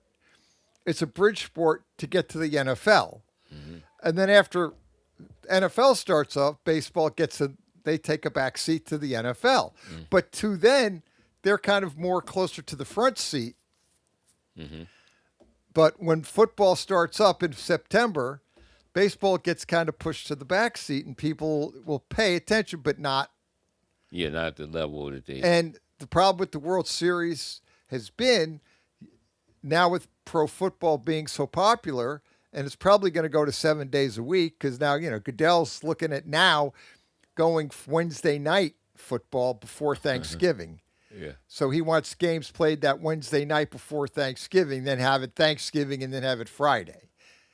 And then again, because he knows he's go to a streaming service. Yeah. They'll buy it for a gazillion of dollars. And I'm shaking my head, but I don't even need to do that because that's probably what they're going to do. Oh, they are going to do Before it. they say, well, we won't play on Friday nights. We won't play They Saturday will. games. Just late in the season. That's Right. all they used to do it. Now it comes at any time. It might happen. And you got he's got the streaming services that'll buy it. Yeah. You have For a Prime billions. Video, you have a Netflix out there, you have a Peacock. You will have these streaming services give him billions of dollars and say, we want to do a game on the Wednesday before Thanksgiving, or he'll put a doubleheader in front of you before Thanksgiving, or a Wednesday night game. Yeah, it's over. And Then the he'll thing have about the it, Thursday games. They spend money on their players, but they got that thing such under a great control cycle that they can do this elaborate stuff. They can go and play overseas. They can do all the stuff they want to everything. do and still have the money. Because I was looking at work stoppages. It hasn't been a work stoppage since almost back to when I was playing ball and we had the replacement. Went for the replacement game. Well, that would have been the last work. Well, they didn't have they had had the a replacement mini, didn't they? players in '87. Yeah. Didn't they have one more thing? Something. They had back in '80. The only year, and they missed 83. one game in '87. 83 is the not 7 games they missed, or 5. 1982 was the year they actually lost games. They only played 9 games. Yep, It was a remember that. disaster. Yep. 82 was an unmitigated NFL disaster because it was that strike year. I think I'll look back, but I believe they played either 9 or 10 That's games. all, 9. They only played 9. And it was 9 games. 9 games. And it was, and they expanded the playoffs. And the great part, or the funny part, is Washington won both their Super Bowl in strike years. They won the Super Bowl in 83 for the 82 season. Then they won the 88 season, Doug Williams starting quarterback, for the 87 season, which was the replacement players. Yep. They only lost, I believe, one game in 1987, but the owners were more prepared in 87 than they were in 1982. Because in 1987, they were ready with the replacement players, and they gave you replacement games in 87. And the fans went to those games. Yes, they did. And they didn't. And what happened, the players realized the fans don't care. People don't care. They hurt it back in the first one. They were hurting. Yes. With that one. I mean, the 82 was bad because they lost the games. Yep. And they only played 9 games of 16. They lost 7 weeks. And that was and the owners weren't ready for the strike, but they were prepared 5 years later because they knew they had signed the agreement. But the owners got out in front of the strike in 87, brought in the replacement players, and it worked. And they were actually pretty good to watch. Yep. And like I tell you the story, I told you 100 times. I went to Seattle, went to a football game out there. They were playing the Bengals. Me and a guy, I was out there on business. It was a Sunday. We said, hey, let's check this out. We went down to the Kingdome, bought tickets for $10 a piece because they were just happy to see us. Yeah. And the lady gave us great seats on the 40-yard line, about 20 rows up. Yep. I said, I just showed up at the street. She goes, what do you, I said, give me 2 tickets. Just give me whatever seats you can give me. And I was figured she's going to, back then it was cash. I had all this, I had like $100 cash. She goes, oh, that's $20. I thought it was thought it was per ticket. She goes, no, that's 2 tickets, $20. I go, okay. Then I go to the guy, goes, man, where'd you get these seats? I said, I don't know, this is what the lady gave me. And I sit there looking, we got 40-yard line seats, about 20 rows up. And it was a great game. It was the Bengals and the Seattle Seahawks, and it came down to, I think the Bengals won they drove down and made a great play, and they won on a last-second touchdown. It was a great. All I remember is I didn't know who the hell the players were. I didn't care. I was watching a football game, and it was a great game. Yeah, and that's why it had excitement. I'll never forget it because it gave us opportunities to play and to be in that. I was like, oh my God! But the fans came out because they showed up of that strike. The years before, 5 years before that they were like in dire need. They were like crying that they lost that. Right. And to have anybody out there playing, they don't care who it was. Care. They could have brung anybody on that field. No, they wanted to see football. And that's all it's about. That's all it was. Yep. I didn't know who the quarterback was. I never heard any of those players. I give the teams and organization great because you would never think you can get these guys together to be able to perform a decent level. But they did. Yeah, the games were good. That's the point. That's exactly it. The play, it was a good game. Yeah. It wasn't like, oh, these guys are offside. They don't know what they're doing. Yeah. No. They lined up. They were running the ball. It was like watching the NFL. I mean, someone said, well, they probably weren't quite as good. Okay, maybe they weren't, but the quality of the game was fine. Yeah, right. That's what I'm saying. They might not, but I thought that was what really shocked me when I seen that happen. Then years down the road, they got NFL Europe. Yeah. I thought that would never go out because it showed you that we have a lot of talented players that are not playing. They're just on the street somewhere doing something, but they could play. That's it. And that's why these, they got this UFL, hopefully it can stick around. That's what's been the thing. If that USFL, our original was there, that would have been great to always have. If you had that all the way through, sadly, that was going in the right direction. Yes, that was going right. They had that as spring football, and that would have survived. Yep. Because that had an audience. It started to gain momentum. People are actually getting into watching those games, and they were getting to know the players. Mm-hmm. And then there were people, especially markets that didn't have an NFL team, they had a USFL team, and they were like, hey, this is actually pretty good football. And it was that league was gaining a lot of momentum. Mm-hmm. And if they would have stayed in just USFL spring football, you've actually probably would have seen that really take off. Right. Because it was kind of wide open. It was actually fun to watch. They did have some good young talent. Oh, yeah. Jim Kelly, Doug Williams was in that league. You had some good NFL quarterbacks who could really throw the ball and open up the offense. And they had some really good rules in there that made USFL really a watchable sport. Yeah. And people are starting to get into watching it. Yeah, yeah. The game's good. So we got players out there. So hopefully they keep this going. So message to the MLB and WNBA. Because you're at that. Done. You are that off-season time of the UFL. You It are. all could do is just help them. Well, yeah. I mean, if them they big don't, time. you Or know, in the States, because people even like the CFL. They'll watch that too. Yeah, they They do. want football. They want football. we are, for what it is, it's a football-driven society. We love our football. Mm-hmm. And I really think that I put both sports. Yep. But now, see, the problem is with WNBA, they just started this last year. Before they were losing money. They weren't doing that well. And NBA was basically funding them. But this past year, it started to take off. That's where they can't stop it. You see, you don't want to stop it now. You've got to continue the momentum because you're getting the audience. You're starting to grow it. You can't pull back and say, no. They done did a great job. Right. That unrivaled league they have for the off season, it blends right into their WNBA league, and people are liking it. So keep it going. Keep it going. Same thing with now baseball. You have a solid audience. You got a lot of money. You got a lot of money coming into baseball. You still have your audience, but history tells you they almost lost it in '94 when they missed the World Series. They don't want to sit out games because people won't go back because now with the way football is, football will just take over. Yeah, I mean, basically almost 40 years since they had any kind of stoppage, and it really didn't have. They had a stoppage. They just didn't have the regular. It wasn't a stoppage. It was just the players weren't there. You had replacement players. So the 87 still was games, but if you go all the way back to 82, we're looking at 44 years of not having any issues. Right. So you see how solid they are. Right. Now, the baseball's been 32, going on 32 years. 32. They can't, and that was so hard when you didn't have a World Yeah, because Series. at least football didn't lose a Super Bowl. Right.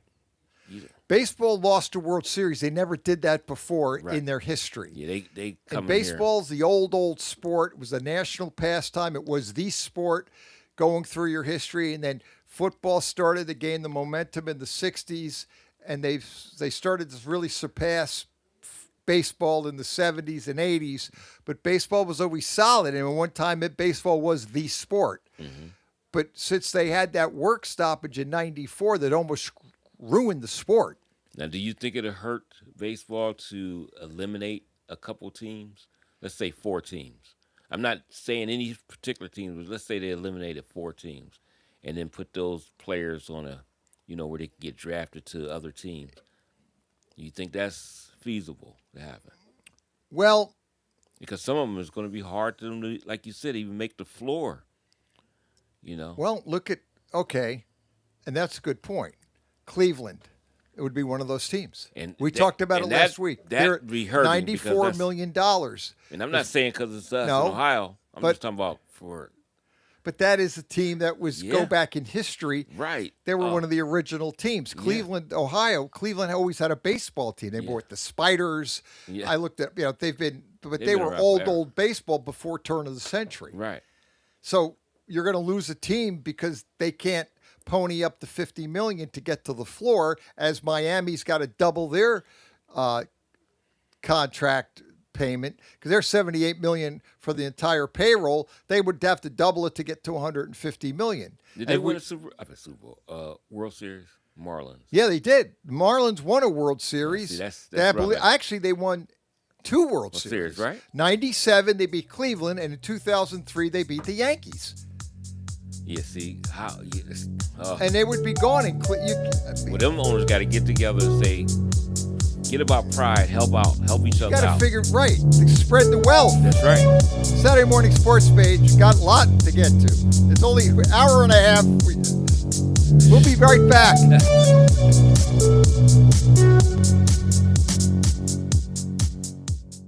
Tom has been a teacher for over 40 years. One day, I think one of the students had asked the question and he didn't remember the answer. And I also noticed that he was letting his class out earlier than they were supposed to let out. I was really starting to worry. Levi and I talked about how it would change our lives, but he was there beside me. When something feels different, it could be Alzheimer's. Now is the time to talk. Visit alz.org/ourstories to learn more. A message from the Alzheimer's Association and the Ad Council. Are you tired of switching apps just to catch your favorite shows and live events? Say hello to the iMedia1 Network app, your one-stop destination for streaming and everything that matters. From national sports to exclusive local content, Western Reserve Radio, Western Reserve Radio 2, and City View Sportscast are now all in one place, anytime, anywhere. Download the free iMedia1 Network app on iOS and Android and unlock the future of sports audio in the palm of your hand. The iMedia1 Network, your sports app in the Valley. Not completing high school is more of a social thing than it was an academic thing. Even though all these years have passed, I still had that longing to have my diploma. At age 30, Carissa finished her high school diploma. If you're even considering getting your high school diploma, you can do it. No one gets a diploma alone. If you're thinking of finishing your high school diploma, you have help. Find free adult education classes near you at finishyourdiploma.org. That's finishyourdiploma.org. Brought to you by the Dollar General Literacy Foundation and the Ad Council. If you want to stay on top of your health, one simple thing to do is take the pledge to go and get screened for the cancers that might affect you. So stand up, cancer, and take the pledge at GetScreenedNow.org. It only takes a minute to take care of yourself, and nothing rhymes with org. Talk to your doctor about your health and screenings that are right for you.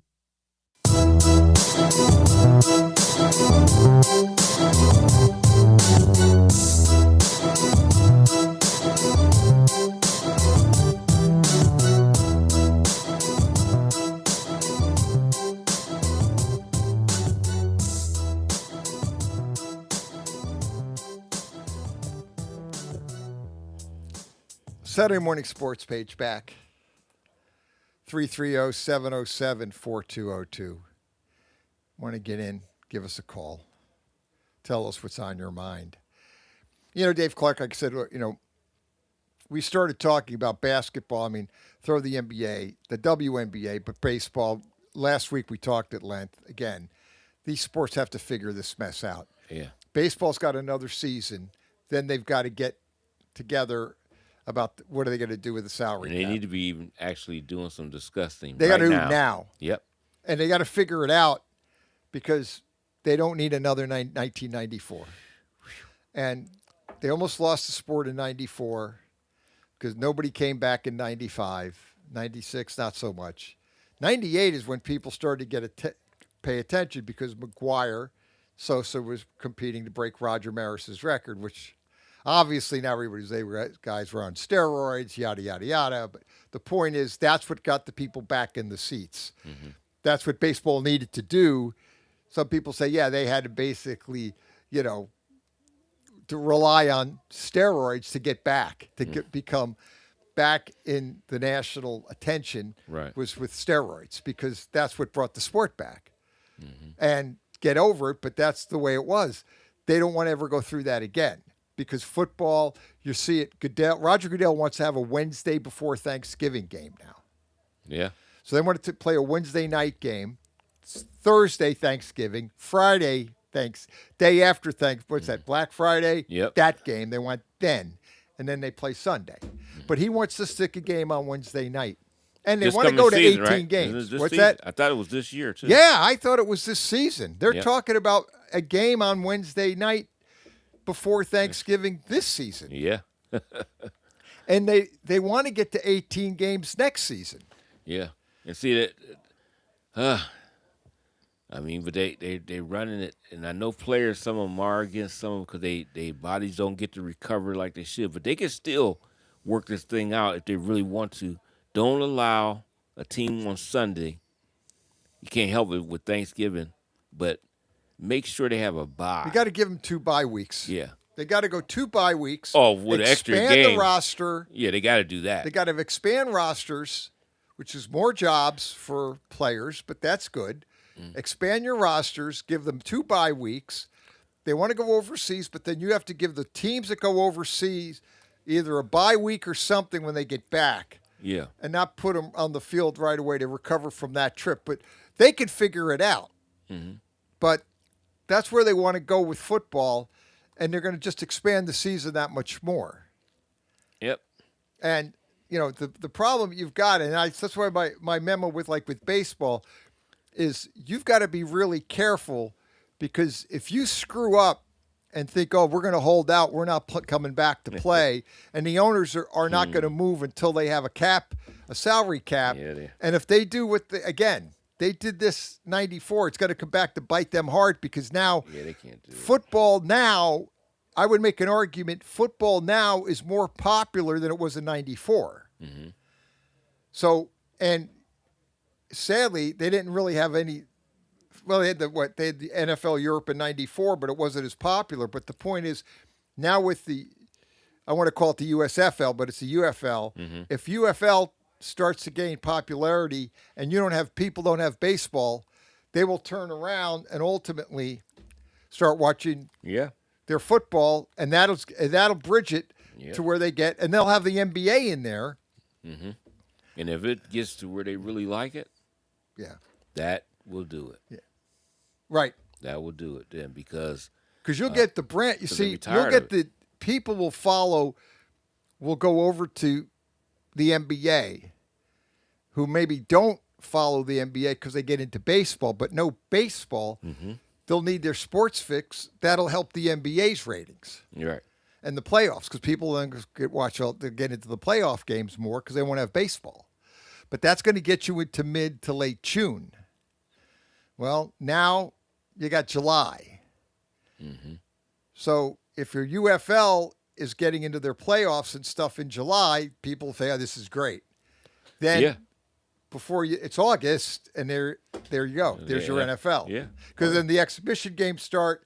People are into it then, and people will just follow right in the NFL and they'll start their NFL fix a month earlier. They'll really be into it in August. Oh, yeah, they'll be ready to go. They'll go. So what point is you don't have that gap for baseball anymore, because you won't have baseball there, so people will just figure out another thing to watch. Yeah. And then if baseball does come back, people will be like, I don't care. Yeah. The owners got to get together. That's why I said, okay, if we detract teams, but then I just wanted to see who you can name. And when you say that, the Marlins, okay, yeah, you would think that, but that doesn't look good to detract a team that's won 2 World Series. Cleveland, who's been around forever, beginning of time, you don't want to take those teams out of the mix. No. You need to get these, even the Pittsburgh Pirates, you don't want them out of the mix. This is that's another. This was a dynasty at one time, And that's another old team. Yeah, another old team that's been around forever. In 1903, which was the first World Series, because the American League came into play in 1903. That's how, and baseball goes back further. It was all National League. And they're interested, those games, just to pull up history, on which I get a little carried. I love them, enamored with history to some extent, to a fault. But in 1903, the Boston Americans won the first World Series. And who did they happen to beat? The Pittsburgh Pirates. Mm-hmm. So the Pittsburgh Pirates have been around for a long, long time. Mm-hmm. So you don't want to get rid of them. You right. Revenue sharing, they're going to have to How do many years something. is that? Well, it's like, I mean, seriously. I mean, who's serious about keeping Major League Baseball around like the AFL was? They were concerned about keeping teams that didn't have the money afloat. These other teams wouldn't put money to keep, like the Titans, to be able to make it through a season. that's something I don't know if Major League Baseball is like. I don't care about that team. Just if they want this league to be where it needs to be, they need to. They got to come together. They got to figure it out. They got to figure out this financial I don't know what thing. again. So your history. Pittsburgh Pirates started in the National League in 1887. And then they became the Pirates in 1891. So for 4 years, I'll have to look to see but the whole point of it, you get the message. Mm-hmm. They've been around since pretty much baseball started in this country. So the point is, and the Cleveland Indians are another team, or now the Guardians, excuse me, but they were at one time, I believe, the Cleveland Spiders. I mean, you go back in time, Cleveland and Pittsburgh were our old-time baseball. Mm-hmm. And you need to keep those teams. And you can't, we talked about it last week because of if they want to put that salary floor at $150 million, Cleveland's got to pony up over $50 million to get up to that floor. And Miami's got to double their team. And we look through all the teams, and really affects 10 teams severely. Right. Not just, it's not like a couple. It's like, no, you're looking at 10 teams that have to pony up a lot of money to get to the 150. So again, that's why I don't know if the salary cap's ever going to come in. And I don't think the fans care. I mean, they try to act like, oh, the fans are upset that the Dodgers are buying everybody.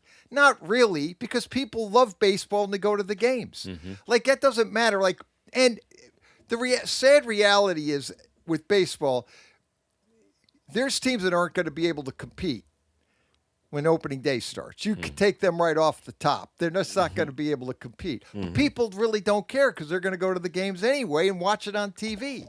Because they're really only waiting for football to get here. But the reality is that's why baseball, figure it out. I don't know what they need to do. I still don't think the salary cap is going to be feasible because of, again, the floor is going to be harder than the ceiling. But they have to somehow come to because you can't lose games. Yeah, they got to come to some kind of agreement. We'll just see what that agreement will be. But they got to come to something and don't have any kind of work stoppage. And hopefully the WNBA gets that message and get everything done this week, too. They got to see, the problem with the WNBA is, boy, you finally got people's attention. Really, before now, a lot of people never watch it. But now you're starting to build an audience. You're starting to gain some momentum. Don't stop.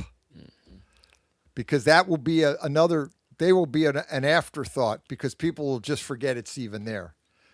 But if they've got to come to an agreement somehow, some way, and get it going because people won't care. No. I mean, you gotta do something. So don't allow a good thing to float away.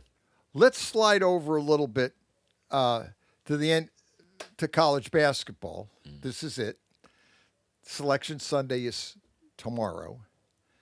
I know there's a lot of people worried about Miami of Ohio. They lost in their conference tournament after going 31-0.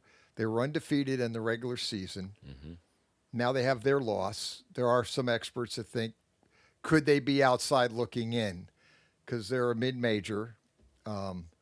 They don't have a very impressive resume for a schedule. They played a week out of conference schedule. Right. But they won all their games. But from looking at Joe Lunardi's, he's the bracketology guy for ESPN. He's very good. He's got them in. So he's got them as an 11 seed. My thing is effort. It's not coming up real quick here.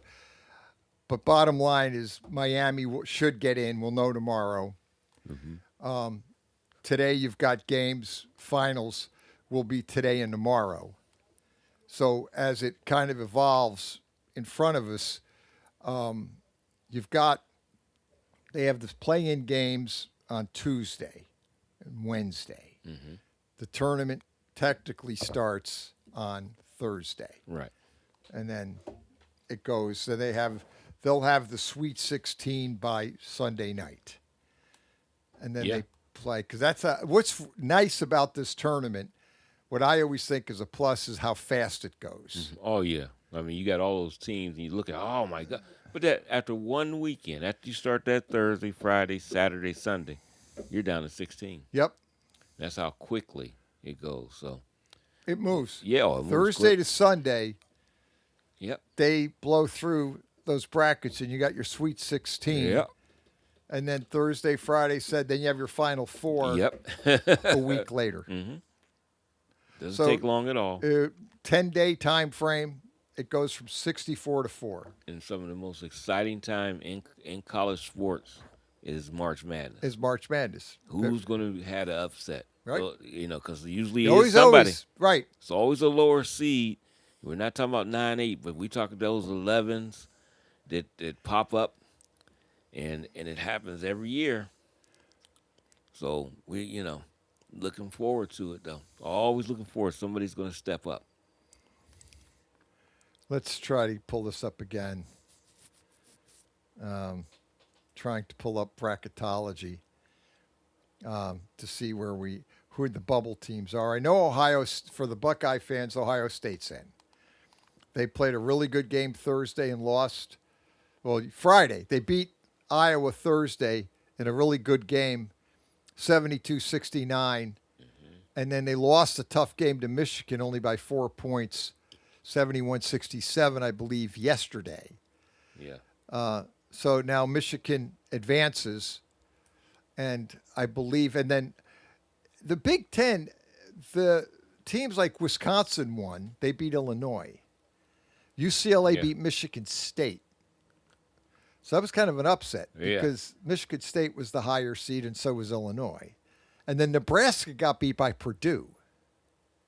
Yeah, and Nebraska was. Some people thought if Nebraska won it, they could have actually been a 2 seed, but not now. But Nebraska, they thought was in a really good situation where if they won out,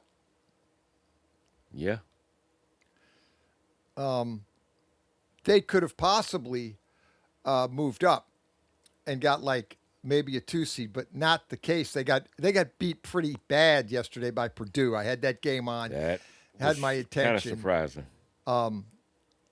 UCLA had a big win last night, but they also lost their. Was he the guy? Was that the center? Bilodeau.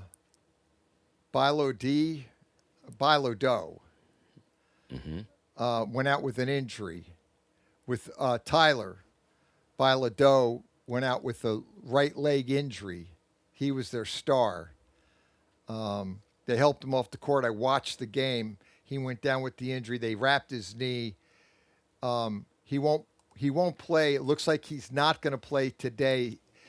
Now Mick Cronin, their coach, has all but ruled him out for today's game against Purdue, the semifinal games, which obviously you don't want to play him. Right. If he's got an issue, you're not playing him now because you're in the tournament. UCLA's in the tournament. Right. They don't need to beat Purdue. That's just for seeding in the tournament. So if they lose to Purdue, he could care less. Cronin basically said Bilodeau had a sprain, some sort of sprain, rather than a more serious injury, but they're going to they got to image it and do all that. So according to the player, Bilodeau said, I'm fine, I'm good, I'll be okay. So he's not playing today's game against Purdue, which makes sense. Right, yeah. You're in, rest him, get him ready for the tournament, and see where you're going to end up with the tournament. So I believe what I saw, but it doesn't matter because you got to play it out. But I think Oklahoma was the last team out, right, on Lenardi's bracket. So, and I think I believe they lost. Oklahoma lost yesterday, so I don't know if they're going to be able to get it back in. Because once you lose and you're not in the tournament, it's hard to get back in the tournament. Yeah, if you're not playing. And that was against Arkansas, right? Yeah, Arkansas. I was trying to see if I could find some, but 82-79. Right. Yeah, that was a heartbreaking loss for them. Yeah, Arkansas plays today. They're playing Ole Miss today in the SEC. Yeah, that's So your Cinderella team, as they want to call them, Ole Miss team that stepped up. and then They beat Alabama. yeah, Yeah, and Alabama was, I know, is a higher ranker than them. I'm thinking. right. Yeah, Mississippi could be. Old Miss could be the Cinderella because they're 15 and 19. They would have to win the tournament to get in. Yeah. Yep.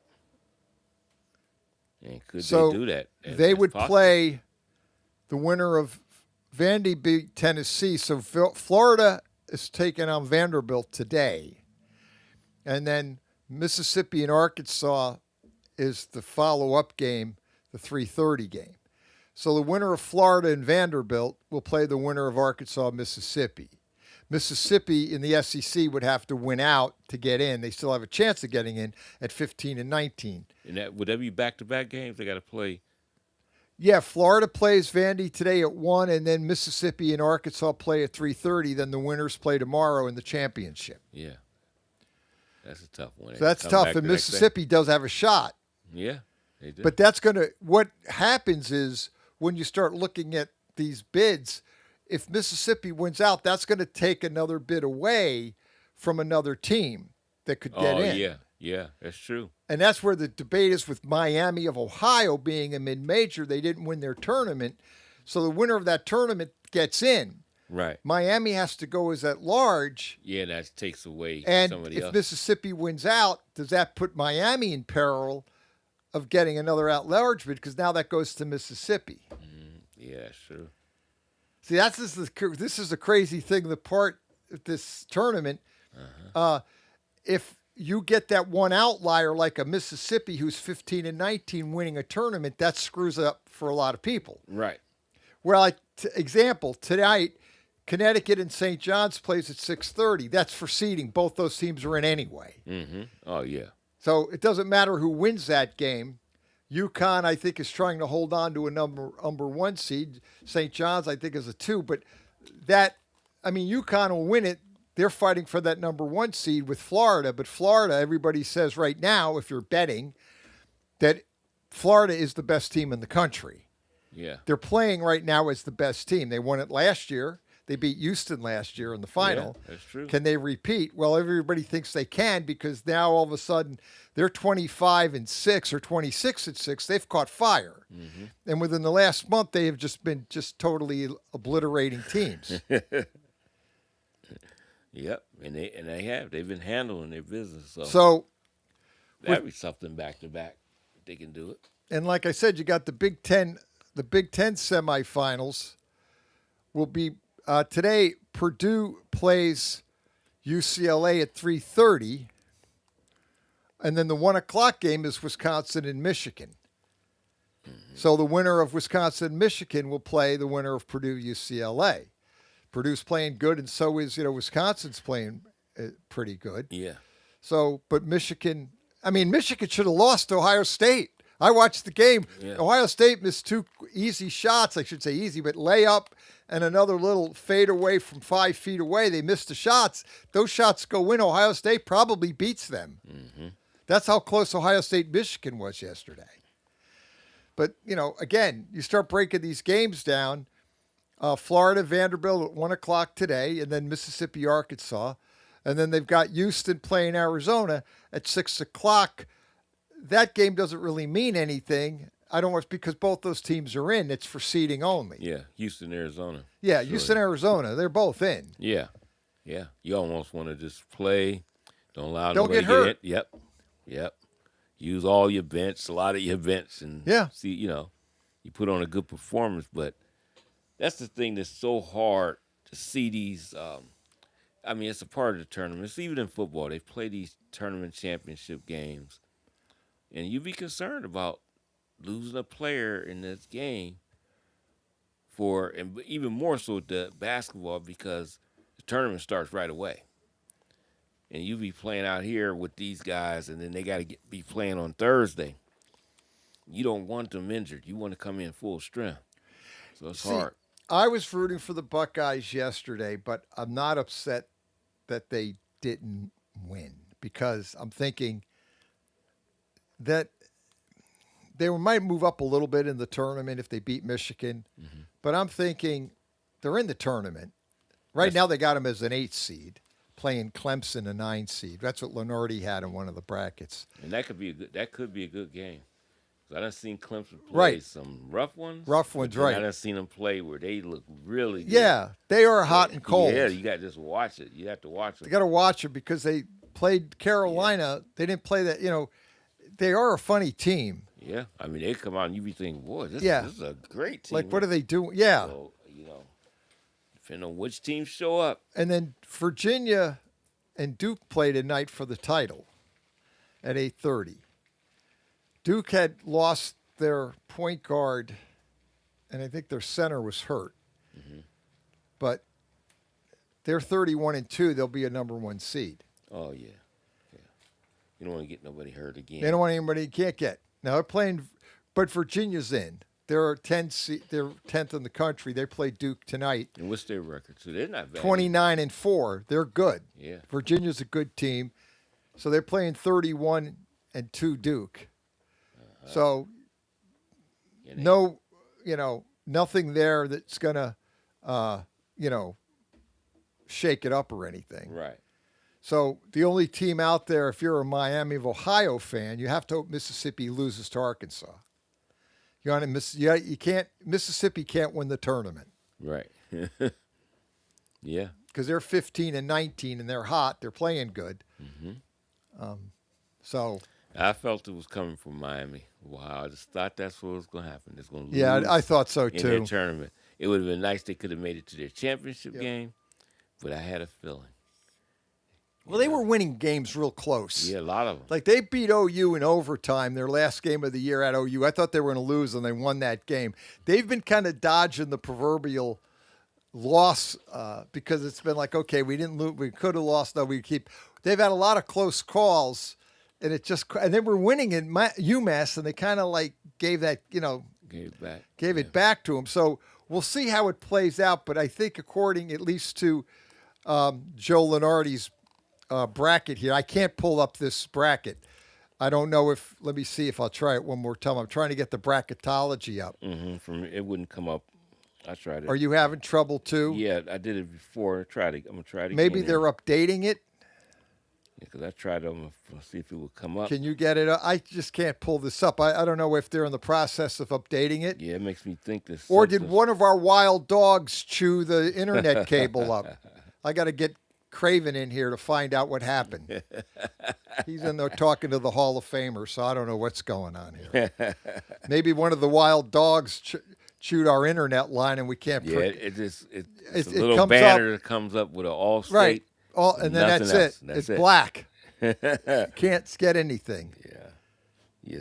I think and that's what they could be doing, because that it could be updated. Yeah, Lenardi could be updating it now, and that's why it's not on. And he's going to get the who's in and who's out. Maybe we'll get it next hour to find out who's on the bubble, because that changes. Oh yeah. But Auburn looks like they're out of it, and Indiana's out. Indiana got. I got good friends of mine that are hardcore IU fans, and I watched they played against Northwestern. I watched it. They didn't show up. Northwestern took Indiana to the woodshed. Yeah. I mean, and Northwestern was 12-17, and Indiana just didn't show up. Yeah, I mean, they got absolutely hammered by Ohio State last game of the season. Yeah, I don't know. And then they didn't show up. And then when I was down there visiting my friend, we watched they already lost to Northwestern like 2 weeks ago. Indiana did in the regular season. Right. Then they get them in the tournament. Now, the game that they lost to a couple of weeks ago was close. The one in the tournament, I mean, they got beat by 15 points, and they weren't really ever in the game. Mm-hmm. Right. I know they have a new coach, a new team, so it's probably a work in progress. That's where you're at. Yeah. So we'll get to more. We got another hour left. Yeah, there's a lot of news on all fronts. We still got to get a lot of other stuff. Saturday Morning Sports Page. Back after this. Western Reserve Radio.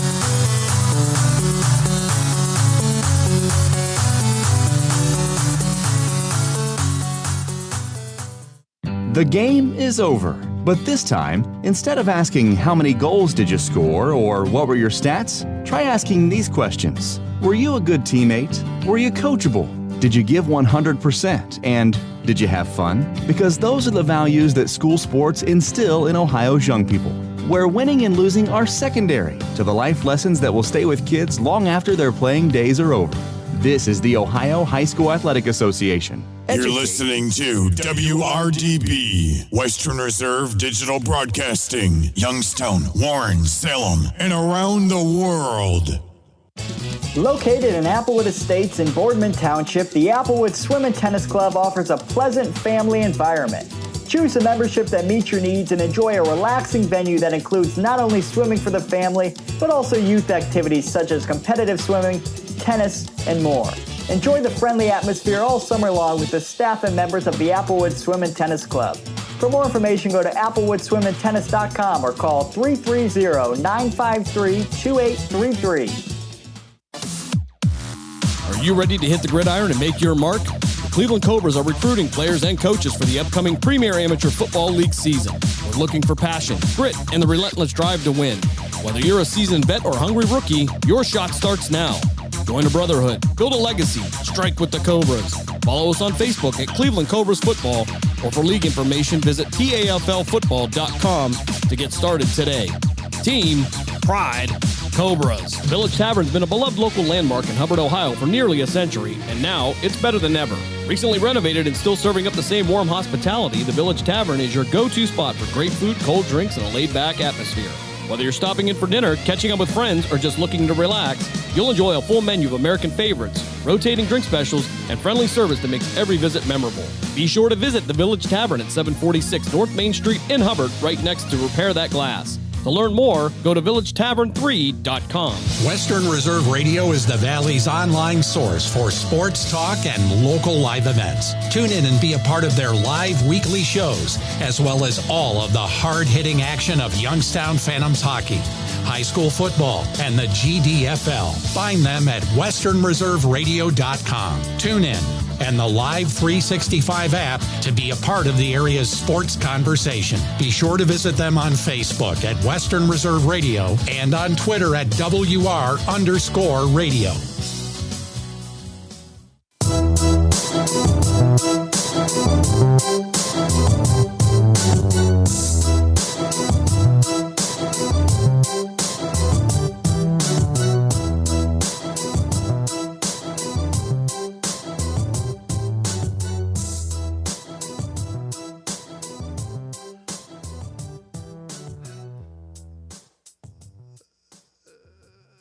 Saturday morning sports page back. Hour number 3, Pat Lucia, Dave Clark. 330-707-4202. Get in, talk sports. Do it every Saturday morning here. And here is Western Reserve Radio. Talking a lot of different topics today. Kind of a little bit all over the board, and that's kind of the way we like it. Talk some college football, trying to get Joe Lenardi's bracketology up. It's updating. So when we get that, I love that. It's one of my, I check it every day, many times, 4 or 5 times a day. See who's in, who's out, who's the last 4 in and the last 4 out. And then he actually has the next 4 out after that. So, he's always, I should say he's always right, but Joe Lenardi is pretty close to being right. I think he had it all, last year he had it all. I think he missed 1 or 2 teams out of the 68. So he's always pretty spot on, gives us great information to talk about on Sports Talk Radio, which we obviously love. We love chaos. So can never get enough chaos, Dave Clark, because we live and die on total chaos. And speaking of chaos, since we're waiting on the bracketology, I just wanted to get the updated version of that. What I did want to talk a little bit about, I know we're not quite there in the NBA, but what I always love to talk about is the way the playoffs are. I know, what's his name? Bam had the 50, had the Bam Adebayo. Adebayo, thank you. Mm-hmm. I know a lot of people were critical of that because they were fouling him. He had over 40 free throws he made. Yeah. I know there were a lot of people critical of that. A lot of Kobe fans were upset because he broke Kobe's record. Right. And however they get it there, it's still, you always look at all of them. They're still a record regardless. Wilt had the record of 100. Yeah.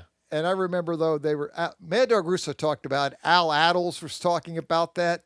And he was saying that there were people thinking that the players on the Knicks, he did it against the Knicks back in 1962, but you don't have a film of that game anymore. It's gone, whatever. Right. I don't think they even had a film of the game. Yeah. In Hershey, PA, right? Hershey, PA. And Adel said something about what the Knicks players were trying to do to prevent Wilt from scoring the 100. Some people thought that the Knicks players were trying to allow him to get the 100. And Adel says, no, if anything, they were doing something to try to prevent them. Who knows? But the point is, it's a record. It's great to talk about. Congratulations to Bam. Yeah. Good guy, good player. Yeah. Went to Kentucky. Mm-hmm. Where so did Shea Gilgeous-Alexander, who now may be the best player in the league, one of the best players. Yeah, for sure. Who the Clippers traded away. Who's that moron that used to be the owner? I shouldn't say that. Clippers owner. Sterling. Yeah, but I don't think Sterling. Was he there? Was he? I thought he was at the end right then. Great question. When they drafted him, I don't think the owner now was the owner. That's a good question. I just seen an interview. We want to with bring Sterling. this up. What is wrong with haunting Sterling? us? Shea Gillis was drafted by the Clippers, the 11th overall pick out of Kentucky in 2018. Maybe Sterling was gone. Maybe the owner they got wasn't the owner yet either. I don't know how that came about. Who was the owner at the time? Ballmer. Yeah. But Steve, when the question comes down to when did our man Steve Ballmer, who's one of the very likable owner, and everybody, the players, everybody likes Ballmer, very likable guy. Teams, the players, he's a player-friendly owner. Trying to find out when did he buy the Clippers. Looks like following 2014. May of 2014, following the Donald Sterling scandal. That was the owner. Oh, that Ballmer was the highest bidder, and he bought the Clippers for $2 billion. It was $2.15 billion. Well, I tell you, that's one mistake under his ownership. Well, he was early on in his ownership, but boy. Yeah. So he had the team. Yeah, because that team. And they traded Shea Gillis. I didn't understand it either. When it happened, I was like, boy, I'm kind of surprised. Because he wasn't at the level he is now, but he was a guy that you could developing. See it. You could see it, too, that he was going to be really good. One of those guys from Kentucky that was a one and done. Mm-hmm. Bam is a Kentucky guy. Right. Another one and done. Mm-hmm. See, these guys, a lot of these Kentucky players, some don't make it, but some do. Yeah. And they develop a little bit later, but all these guys in the NBA that are the kids they draft are development. Yeah. Because they're only 19. Mm-hmm. So a lot of these kids are going to develop. I call them kids because they kind of are like they kids are kids. at 19, yeah. So you're not developing to a grown man. Right. Yet. They're not grown. They're not fully developed. They're going to continue to get muscle mass and build up their bodies and gain weight, which is muscle, and train. And they're only 19. So they're going to make stupid mistakes because they're 19. Mm-hmm. People forget. One time you were 19 too. We're all 19. Yeah. You know? We all go back. Okay. I think I did right. The heck was I doing that? Exactly. We all go back to go. Hey, yeah. I wasn't making the best decision when I was 19 or 20. That said, he was the first overall pick, 11th pick overall, 11. first round. He was actually drafted by the Charlotte Hornets, who then probably traded him to the Clippers. Mm-hmm. Then he was with the Clippers. Yeah, I think there's a picture of him with the Clippers. Yeah, Shea Gilgeous-Alexander. There's a picture of him in 2018. He was a young-looking kid too. Yeah. He looks like he's 15. Yeah, I know. Back then, yeah. He's a young-looking kid. He was. Yeah, I look at the picture of him with the LA Clipper uniform in 2018. He looks like he doesn't look at it. He doesn't look a day over 15. He looks like a young kid. Yep. I wish he was here. We could tell him that. He'd probably laugh. But he was drafted by the Charlotte Hornets, and then he was traded to the Clippers the day in exchange for the 12th overall pick, who was Miles Bridges, and two future second round picks. So he was traded to the Clippers that day. And then, he played there for, a year. But then in 2019, this is when they traded him along with Gallinari and 5 first-round picks and the rights to swap 2 other first-round picks to OK City Thunder in exchange for Paul George. Yep, that's when Paul George, Carmelo Anthony, and Russell Westbrook was all on the same team. July I remember 10th of 2019 is when that trade went down. Yep. So they basically traded Shea Gilgeous-Alexander, Gallinari, Danilo Gallinari, 5 first-round picks, and the rights to swap 2 other first-round picks. I love that. Swapping these picks left and right like you go down and buy a pound of ham. Well, let me swap that out for a pound of roast beef here. It's like, okay, I'll swap this for that. Anyway, bad analogy. That was a bad analogy. But the owner, everything's swapping. The guy that does all that in OKC is one of the best at keeping a franchise going because they stay on top. They lose a bunch of players and then they just keep on going because they got first round draft picks forever. Presti. Yep. Yeah, he's a genius. Yeah, I mean, he's great. He is a genius. He basically got Shea Gilgeous-Alexander, Gallinari. All right, 5. He traded those 5 first-round picks. He got those 5 first-round picks, Gallinari and Shea Gilgeous-Alexander, and swapped 2 other first-round picks with, and that's what he ended up doing. He gave away Paul George. It's good, Paul George has always been a really good player, but it just seems to be, as great as he seems to be, he never lives up quite to that billing. Yeah, I know. But he's a solid player, but he's hurt a lot. Yep.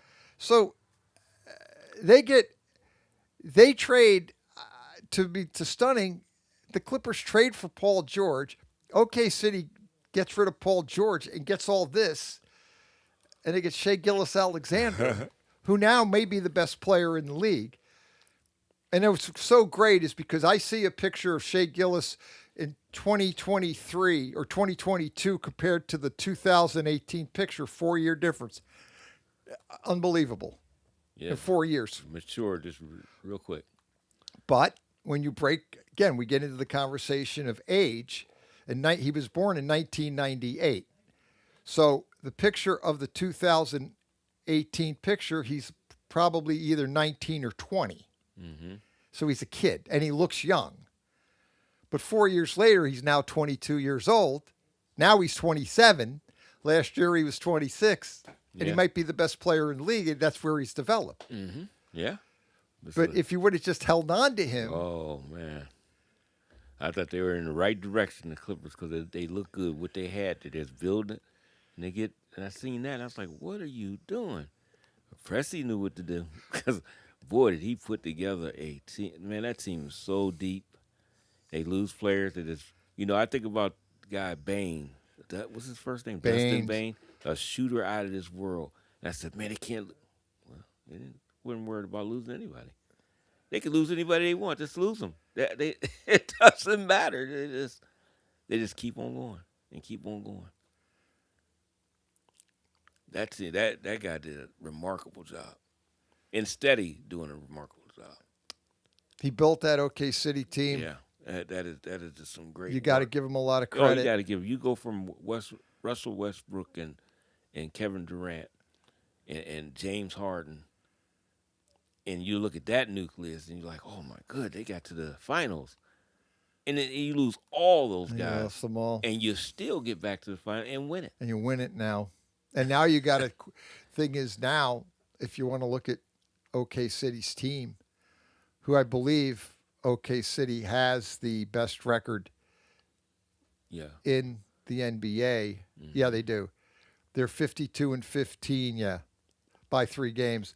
Detroit's second at 48-18, but OK City is the best team, 3.5 over the Spurs. But just to stay on OK City, when you look at that team and how he's constructed it and the way he's handled even the salaries. See, this is the key. Yeah, that's the thing, too. He has, I mean, this man, people don't maybe pay a lot of attention. I know OK City fans do because they got the best team and they got the best owner. Or Presti is the GM. Mm-hmm. But they're paying $190 million for the team, and they're in the mid. They're at 14, so they're not the highest paid team. No. They're $190 million. They're stuck in the middle. That tells you something. Maximum production. He's got the maximum. He's getting the basically biggest bang for his buck. Everybody's outperforming their contracts on that team. Yep, that's what happens with them. And I mean, I just look at the teams. Shea Gillis is the highest paid player. He's at $38 million. Hartenstein was a steal. He picked him off free agent. He's second best at $28 million. Mm-hmm. The Dort is only at $18 million. Alex Caruso's $18 million. Chet Holmgren, the young kid, he's at $13 million. Now he goes to $41 million. He signed an extension. That's smart. Mm-hmm. They got Isaiah Joe at $12 million. Aaron Wiggins at $10 million. And all those guys come off the bench, and even when they have to start, don't even miss a beat. And then Jalen Williams, he's at 8.5. He gets down. He gets 7.7 next year, but this is guaranteed contract. He's not going anywhere. Yeah, and which Jalen? I wonder which one it is. Jalen Williams. What they got? His height? Wait. Let me pull him up. Because you know they got 2 of them. One is the small forward or guard, shooting guard, and the other one is a power forward center. He's the power forward. Okay. Jalen Williams, this is the power forward Jalen Williams. Okay, because the other Jalen Williams, he's been out. But I think he's back now. But he missed about 30, 40 games. Oh, there's Kendrick Williams. No, so they both got the same No, you're name. right. Jalen. There's yeah, because the other Jalen Yep. Smart. Jalen Williams is spelled Jalen. Mm-hmm. Now they've got him though. They've got him 6.5, but they signed him to an extension. That's the He's guard, the one, right? Yeah. Small forward. He's guard. the. Let's pull him up. He's been He's out. He's a small forward. Yep. Now he only gets 6.5 million, but next year he gets 41 million. Yeah. But they've got him signed up for the next 5 years, so he's going nowhere. So he's number 8. He's the Jalen Williams. He's signed up for 5 more years after this one, so he's there long term. Mm-hmm. He's going nowhere. Oh, he's part of their nucleus. He's right. Big time player. Chet Holmgren, the kid they drafted, mm-hmm. He's long term. And so is Alex Caruso. And so is obviously Shea Gilgeous-Alexander. He's basically the team. Yeah, that team is going now, the only thing they'll have to focus in next year on OK City, Hartenstein, his contract is a 2-way contract next year. We're team option. They have the team option for Hartenstein next year at $28.5 million. Mm-hmm. And then Dort, he's the black belt guy.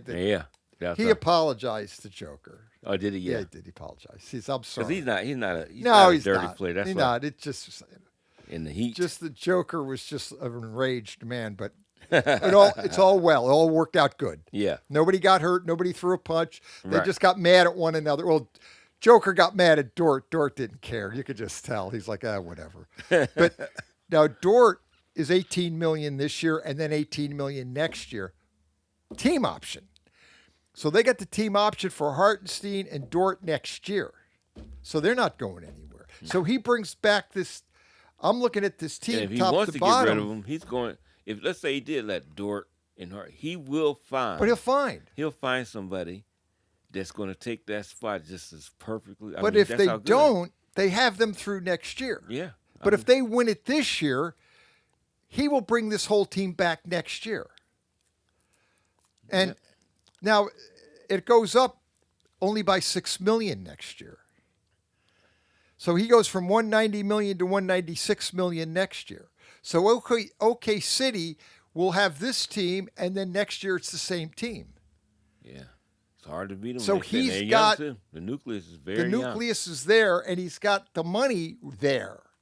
He's not the highest paid. He's not the lowest. He's in kind of in between there, but he's in excellent shape, and he's probably got the favorite to win the NBA title this year. I'm sure they are. I'll look it up, but I'm sure if you were betting on FanDuel, they're going to be there. OK City's the favorite to win it. They're looking for Wembley and them to upset them, but I don't know if they can do it in 7 games. Yeah, I don't know either. I think they'll give him problems, but Right. can he play physically, be ready to play Right. playoff basketball in the play? It's a little different. It's different. And then you got Denver. Yeah, with they the got to get Joker healthy. Yep, they got to just get healthy. And Murray, and in the playoffs, And Gordon just came back, which is good. They need all their guys back. they'll need everybody back, but they gave OK City the best series last year. Mhm. They lost, but they were the most competitive against OK City was Denver, and Denver wasn't really, they had some issues with injury and they didn't have the bench. But the Joker, see, a guy like the Joker and Murray together are always going to keep you there. Mm-hmm. Those two guys are always going to keep you there. But Denver's improved, so this is what's going to make the playoffs that much more to watch, because now you're going to have these teams going at it. And in the West, we're going to get to that breakdown because these teams are literally on top of one another. And Houston's got to have the biggest starting 5 when they start Right. when they start Torrey Eason at point guard at 6'8", and then all the rest of you, Thompson 6'9", and you got Durant 6'11", and Sengun 7. Yeah, I mean you got all these guys, and the big guy, what's his name? That used to play for OKC. Adams. He's out. He's been out. I don't know if he'll be back for the playoffs. He might. But that's got to be the biggest team out. Speaking of Houston, the way the landscape in the West will get to the East in the NBA. We've been wanting to get to this anyway. But since we don't have an update on the bracketology, we're going right to the NBA. But this is what I think is the best part. One of the best parts of the NBA this time of year, because these teams are literally on top of one another. In both East and West, it's open as far as seeding. Outside, OK City's going to be number 1. The Spurs are 3.5 games behind them. So still not a done deal. OK City's getting the top spot because they've got the Spurs coming up, but I would say they probably will. But this is where it gets really interesting after that. Houston Rockets right now sit at the 3 spot. Now, they're 7 games away from the Spurs. They're not catching the Spurs. However, what gets interesting is who's tied with Houston is the Lakers, right? Mm-hmm. Then the 2 teams that are a half a game behind them is Denver and Minnesota. So right now you have 4 teams in the West. A half a game is what separates the 4 teams. So Minnesota could be a 3 seed. They're a half a game from a 3 seed. So are the Nuggets. They're a game from, I should take that back. Yeah, they're a half a game from the 3 seed with Houston. Because right now Houston's 10.5, Minnesota's 11. So the Nuggets and Denver are a half a game behind Houston, and the Lakers are tied with Houston. So Those 4 teams are half a game. So Minnesota could move up to number 3. Houston could drop to 6 or anything. Mm-hmm. Or the Lakers go to 4-6 or 4-3 like that. So between now and the end of the season, this is a crapshoot of what the seeding's going to be. Yeah. Yeah. And then, just in case you think, well, okay, Minnesota should be somewhat secure with the 6th seed. Not really, because the Phoenix Suns are 2 games behind them. Yeah, right so you there. can't rule Phoenix maybe getting in and knocking one of those teams out. Yeah. Now that's where the gap is between Phoenix and then the Clippers, because now it's 4.5 games. Okay. But then the Warriors are 2 games behind the Clippers, and the Trailblazers are 2.5 behind the Clippers. And Clippers sit at number 8. So 8, 9, and 10 make the argument there's a little bit of not a big gap. They're tight there. Okay. Phoenix is still in competition to get into the playoffs and then knock one of those teams back into the play-in tournament. Mm-hmm. So if Minnesota, Denver, LA, or the Rockets go on a bad losing streak and Phoenix picks up, they could knock themselves back into the play-in. Mm-hmm. Now, after that, the Trailblazers are number 10. The next outside of the playoffs, the Grizzlies are 8.5 behind them. So they're out. Mm-hmm. So the Trailblazers are pretty much getting into the playoffs. They'll get in. They'll be a play-in team, but they'll get in. Yeah. Memphis Grizzlies, Mavericks, Pelicans, and the Jazz, and the Kings are already eliminated, but those teams will be eliminated. Yeah. So Well, the so West. Funny. You said Portland at 10. Portland sits at number 10, and they probably have that locked up. And they got a nice little young team. Now, what are they going to do? No, I think they said all their guys is coming back, and then they bring, Damian Lillard back next season. Because people are saying, can he come back and play now? I think they want to keep him out the entire season. He done rehabilitated that Achilles. Well, he showed how he could shoot the ball during All-Star Weekend. You seen him win the 3-point. He won the 3-point. And he still could shoot. So you get him back with that nucleus. How good is that Western Conference going to be next year?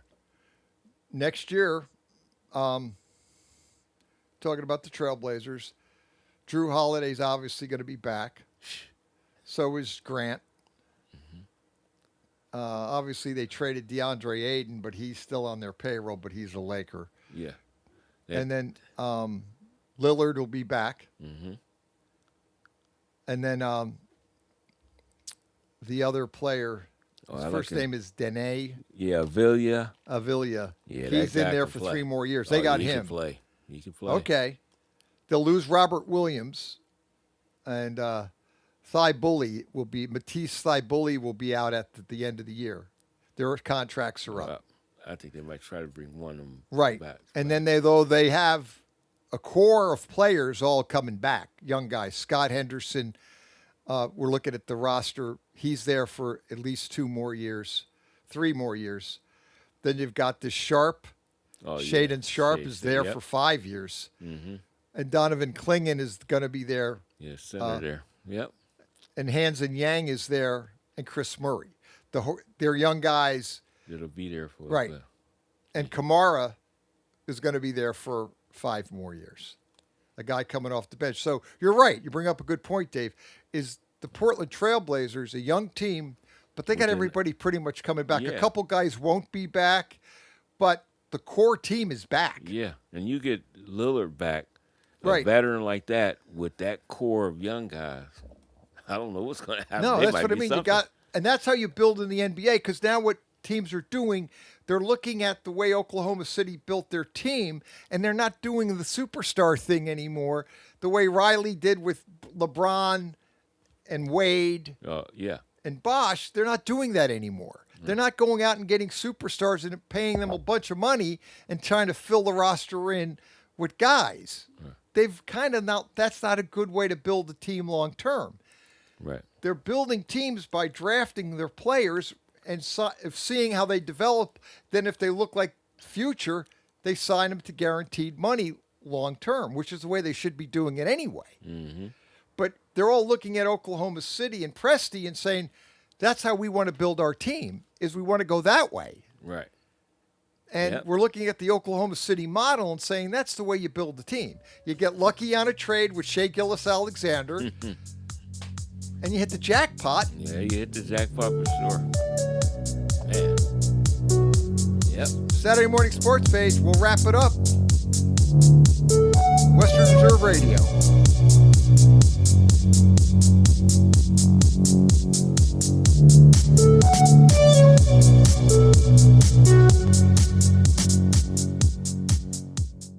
Are you ready to join the legacy? This is your chance to become part of something special with the Youngstown Patricians. Honoring the proud football tradition of the Valley, we're on the lookout for talented post-high school athletes who want to make their mark on the field. Whether you're a seasoned high school athlete, college, or former professional player, develop your skills and become part of a team that values hard work, dedication, and community spirit. Don't wait. Begin your path to the gridiron by visiting youngstownpat.com or contacting us on Facebook at the Youngstown Patricians. Be bold, be legendary, join the Youngstown Patricians today. During the fall and winter, grilling season never ends, and Gessler Propane is your local supplier that makes sure you get your hard-earned money's worth. Why go to gas exchanges to pay higher prices for tanks not filled to capacity? Gessler Propane makes sure you're prepared for year-round grilling with 100% filled tanks at a reasonable cost. See Bob Monday through Friday, 10 to 4, and Saturday, 9 to 3 at Gessler Propane, 702 Youngstown Poland Road, Struthers, or call 330-755-9119. Gessler Propane. They got gas. Are you tired of switching apps just to catch your favorite shows and live events? Say hello to the iMedia1 Network app, your one-stop destination for streaming and everything that matters. From national sports to exclusive local content, Western Reserve Radio, Western Reserve Radio 2, and City View Sportscast are now all in one place, anytime, anywhere. Download the free iMedia1 Network app on iOS and Android and unlock the future of sports audio in the palm of your hand. The iMedia1 Network, your sports app in the Valley. I'm getting older. Do I need to worry about falling? Yes, you do. Each year, 1 in 4 people 65 and older will experience a fall, and many will be serious. The majority of falls happen at home, so remove things that could make you trip and install handrails to keep you steady. To learn more about the steps you can take to help prevent a fall, please talk to your doctor. You can also visit aarpfoundation.org or medicaremadeclear.com/falls. This message was brought to you by United Healthcare and AARP Foundation.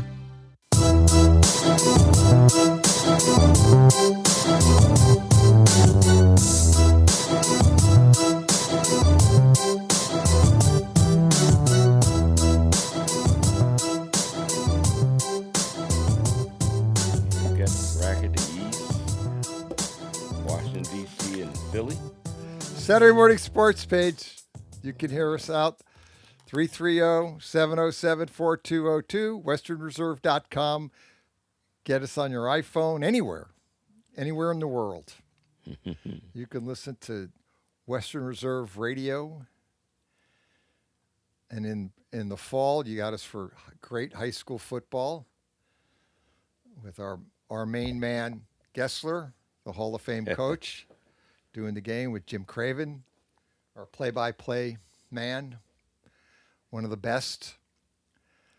And on Saturday morning from 9 now to 12, it is the Saturday Morning Sports Page, Dave Clark. And yes, we have bracketology in front of us finally. Mm-hmm. I went to school with a guy, and he was taking biology, and he would say, he always referred to it as ballology. So I guess he would refer to this as bracketology. Yes, ballology.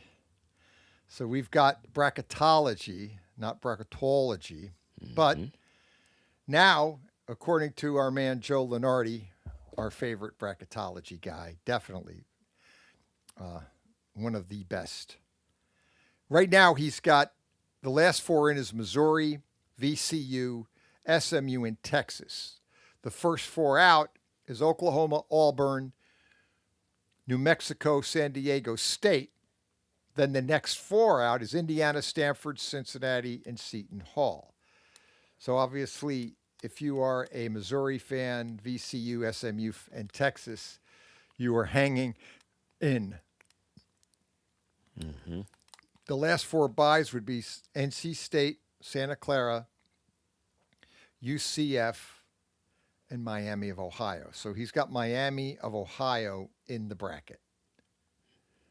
So all those Miami of Ohio fans that live all over the state of Ohio and country, and especially the ones in Oxford, Ohio, they are hoping that come Sunday, their name is announced and they get in. They are right now, according to Joe Lenardi, Miami would play Wisconsin in Greenville. I guess it's at Greenville, South Carolina, where they're playing that game. Yep. So that's where one of the opening brackets, I mean, they're playing in Greenville, Philly, Tampa, Buffalo, St. Louis, San Diego, Portland, OK City. Some of the spots they're playing these games at. But this will potentially change. Like I said, if Mississippi wins the SEC, then one of these teams is out. I don't guess that would be Texas. I don't know how that would work out. But right now, Oklahoma is out. The problem, Oklahoma, they got beat. Once you're out and you lose, it's hard to get back in. Yeah. Yeah. Like I noticed that last year with Ohio State. They were kind of on the bubble. They lost. They were out. Like Indiana just played Indiana the same right way. On out. Indiana right on out. played themselves right out of it. Yep. They got beat by Northwestern badly.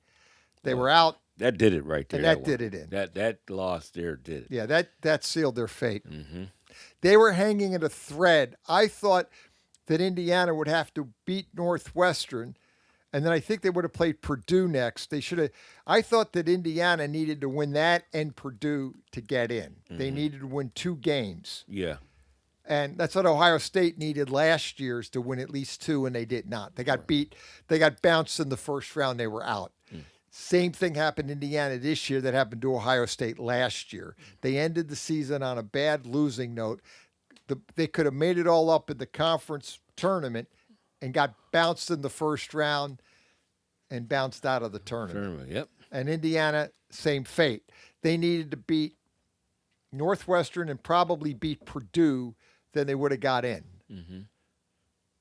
They went on a bad losing streak at the end of the year, and then they didn't do anything in the conference. And they got beat badly by Northwestern. It wasn't even really not a competitive game.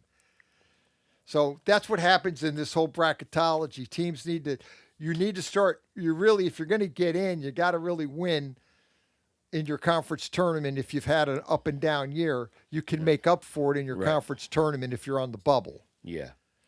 But Auburn I heard one of the other expert bracketology guys on yesterday, I think Rothstein, very good too, on Mad Dog Russo, and he said that Auburn needed to beat Tennessee, and they lost. Right. And he said that they needed to beat Tennessee to get in, and you make the argument they probably needed to win a couple other ones to get in. Yeah. That did it for them. I mean, the C team, that's how it gets, though, right at the end. And then on the flip side of that coin is what we said, Mississippi. Look where they're at. They got an opportunity. They got to win the tournament. They have to win their conference tournament to get in. That's the only way Ole Miss will get in. But they got that opportunity. You got the opportunity. Yeah. Playing well when you got to play well. I just got a text from my brother-in-law in Reno, Nevada, which happens to is the bowling capital of the world, if you didn't know that. I didn't know that. He wanted to let us know the show is coming in loud and clear, way out in Reno, Nevada. So hats off to our man, Jim Craven. He's got our show coming in loud and clear all across the United States. Well, yeah. There Excellent. Here's some of our craziness over here on the East Coast. On the East Coast, which is pure craziness. Just like we like these situations that happen in sport. Chaos is great in sport. We love chaos. Yeah. We rely. We want total chaos. Yeah. Because it sports is fun great. to watch. That's because it's great because it gives us so much to talk about. But so you got your college brackets. It'll be interesting, obviously, tomorrow when they announce these teams. Mm-hmm. I like to see how close he is. A lot of times, all the games and everything be right on point. Right now, Joe Lunardi has 10 SEC teams in, 9 Big Ten, 8 from the ACC, 8 from Big 12, 3 teams from the Big East, 3 from the West Coast Conference, 2 from Atlantic Coast, 2 from the MAC, Mid-American. So it'll be Miami and whoever wins the tournament will get in. Mm-hmm. I think Akron may be the favorite to win the tournament. They're very good. Yeah, they are. Oh, yeah. So we'll see if Akron or whoever wins the tournament will get in. It looks like Miami is in. We hope. So the only debate is if you're Texas, SMU, VCU, and Missouri, you don't want Mississippi to win. Right. Because they would knock one of those teams out. Now, we'll see if Joe Lunardi last year, I mean, he's pretty much spot on. Yeah. I mean, he gets it almost exactly right, I'm telling you. So he get them in the right brackets, the right region, whatever he does, he's got it down. He's like our guy Joe Idle in our when we go to high school sports. He does a great job. So it's something these guys take out the time to do that. They do a lot of work. Sometimes. Yeah, yes, not easy. Yep, not something I want to do. No, no, not a good. Not. It's a very tough job. They do a great job, but it's just not an easy job. That's right. So as we kind of as we're looking at the landscape, we talked about the college basketball. Good games on today. We'll know Sunday at 6:00 where everybody. Then the women come on after the men. Mm-hmm. So they announce the women at 8:00 Sunday. The men get announced at 6:00 on Sunday. Yeah. So by Sunday night, you'll have everything figured out, and people will probably start filling out their brackets right away. And they play on opposite nights, I believe. They have it all. The women and the men. They always have it where they kind of. They don't play on the try same not night. to play against one another. I think the opening round's a little tough, but at the end of the day, they try to play. Yeah. They don't play on the same night, so people can get real total bit. And then there's people like these. I still like the college, but now I'm really, for some reason, I'm watching more NBA. Yeah, and you know what? Here's the thing. When this came out, NBA changed TV, contracts and stations. I mean, I think it's great because they're on NBC now. Yeah.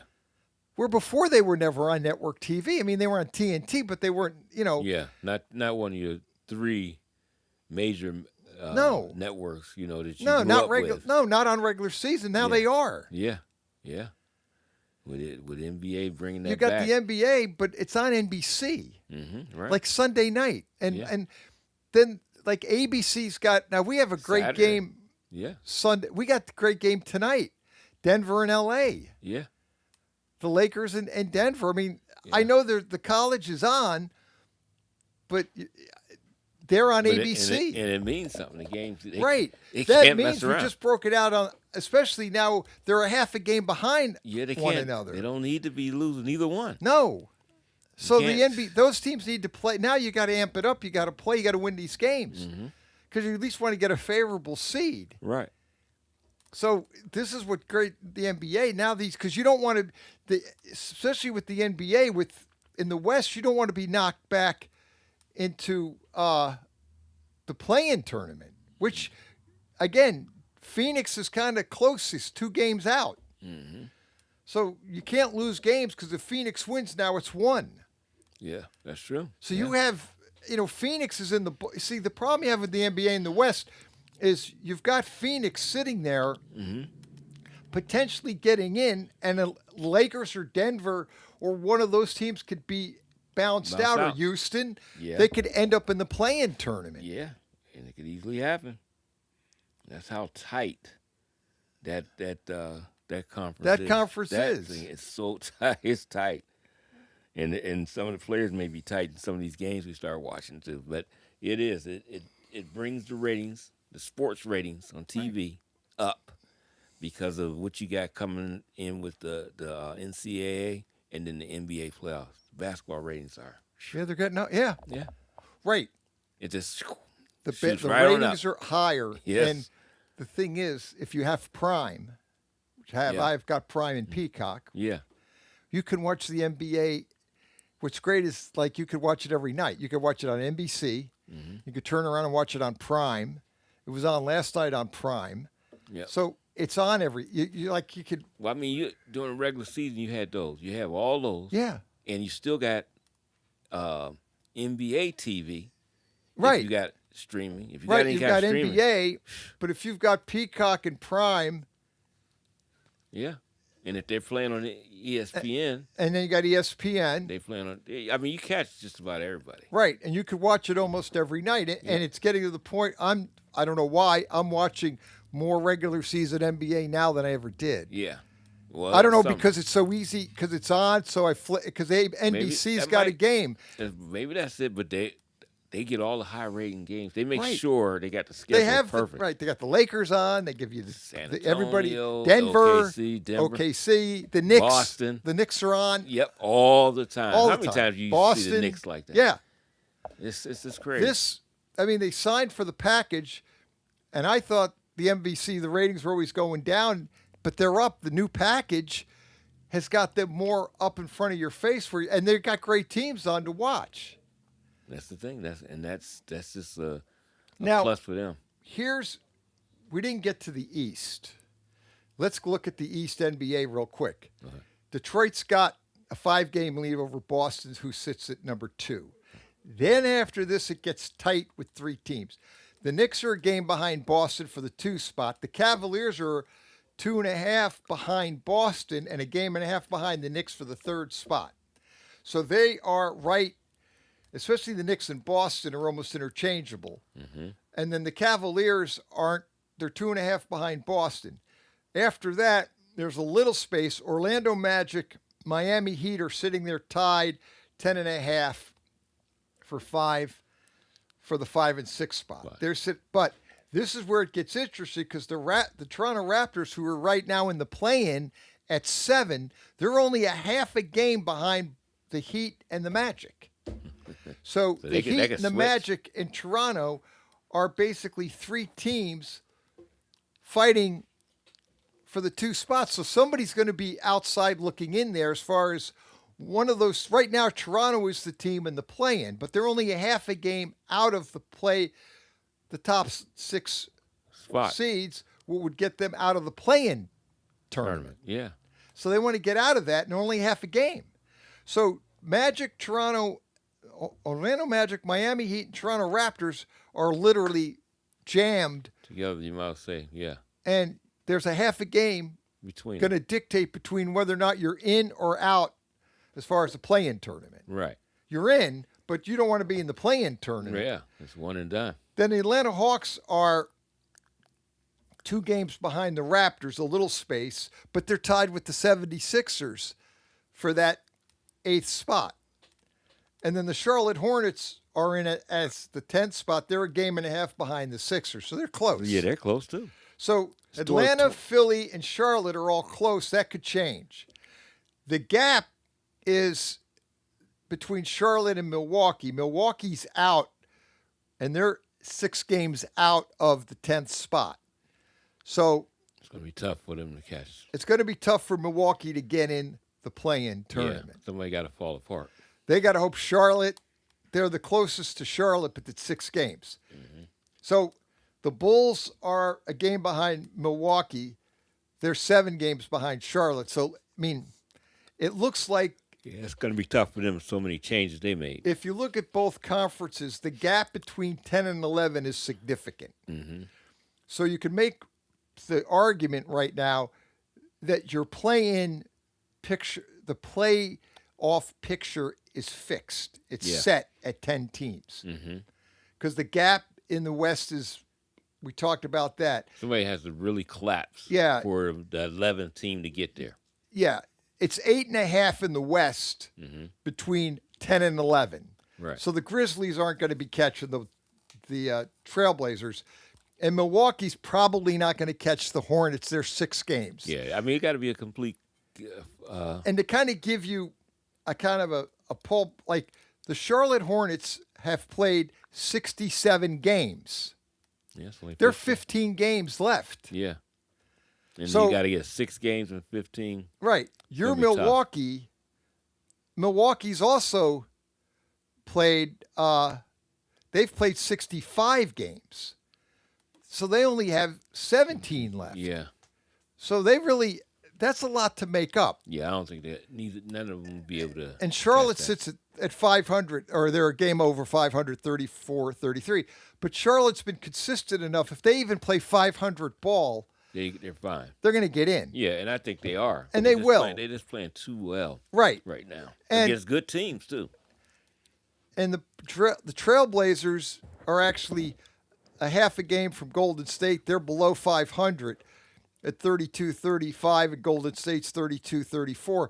But those teams are in because the gap is further in the West. Yeah. They're 8.5 games over the Grizzlies. The Memphis Grizzlies are 8.5 out. Yeah, they're done.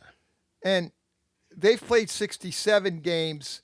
And actually, the Grizzlies have played 76. So, again, you've got 16 games left, and you're 8.5 out. No. Yeah, you're done. You're done. I think really what you said rounds it up. I think it's the top 10 teams. Yeah. Both conferences Yep. are set. Are set. It's just where they're seated is I don't not know. set. That we have to wait for. I would venture to guess Detroit will get the 1 seed, And OKC will get it in the West. and OKC 3.5 over the Spurs. I think they get it, but that should, could be but tough. Yeah, that could be tough. I'm Depending- a I little like to look bit at their worried. roster. Right. Yeah, I mean, think their Detroit schedule. will hold on and win it. Now, OK City is better, but the Spurs, I think, They could challenge it. could challenge because them. that's why I wonder what type of strength of schedule down the road we can look at. How many winning teams do OKC play against, and how many winning teams do San Antonio play against? And then the caliber of the winning teams would tell me something. If they got a real, top-heavy winning team schedule going down the stretch, OKC, and San Antonio don't play that many big teams, anything can happen. Three games. Let's look at real quick. Since we've opened up this store, they play. OK City plays Sunday 1:00 Minnesota. Good game. Yep. They got at Orlando, at Brooklyn, at Washington. They should win those. Brooklyn, Washington, road games, but they should win. Yep. At Philly, Should. iffy. It's tough. Yep. At Boston's tough.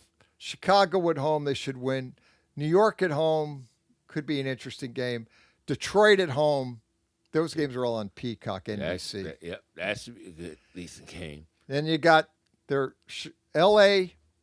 at home, Utah home. They should win Utah. Then they go back on the road to L.A. So they got L.A. The Clippers or the Lakers? No, Lakers. I'm sorry. Yeah, I should say that. Clarify. Yeah, they have the Lakers Thursday, April 2nd. Then they play them again on April 7th. So they're in 5 days. They play L.A., Utah home, and then back on the road to play the L.A. Lakers and the L.A. Clippers away. Okay. Then they play at Denver and Phoenix home. That's the OK City schedule. Yeah, I think they should. They should be able to hold on. Because even those good teams, that if they play them twice, they're going to split, if anything. Other than that, they're going to win both. Right. Yeah. So they should hold on. I think Detroit's got a big enough lead to hold on there, Theirs too. is what? You said 6? 5. 5? Yeah, Detroit's 5 games. They should hold on. Yeah. I think both teams would have to have some sort of collapse, some kind of situation to happen where they lose 4 or 5 games all of a sudden and then really put them within a game or so. Then it could get interesting, but I don't see that happening. Yeah, I don't. I just think that with let's look at San Antonio Spurs here real quick. Yeah, here's the Spurs. They've got Charlotte at home. Okay. Saturday on Prime Video, 3:30 today. If you have Prime, you could flip that on. Okay, they have the Peacock on Monday. They got the L.A. Clippers.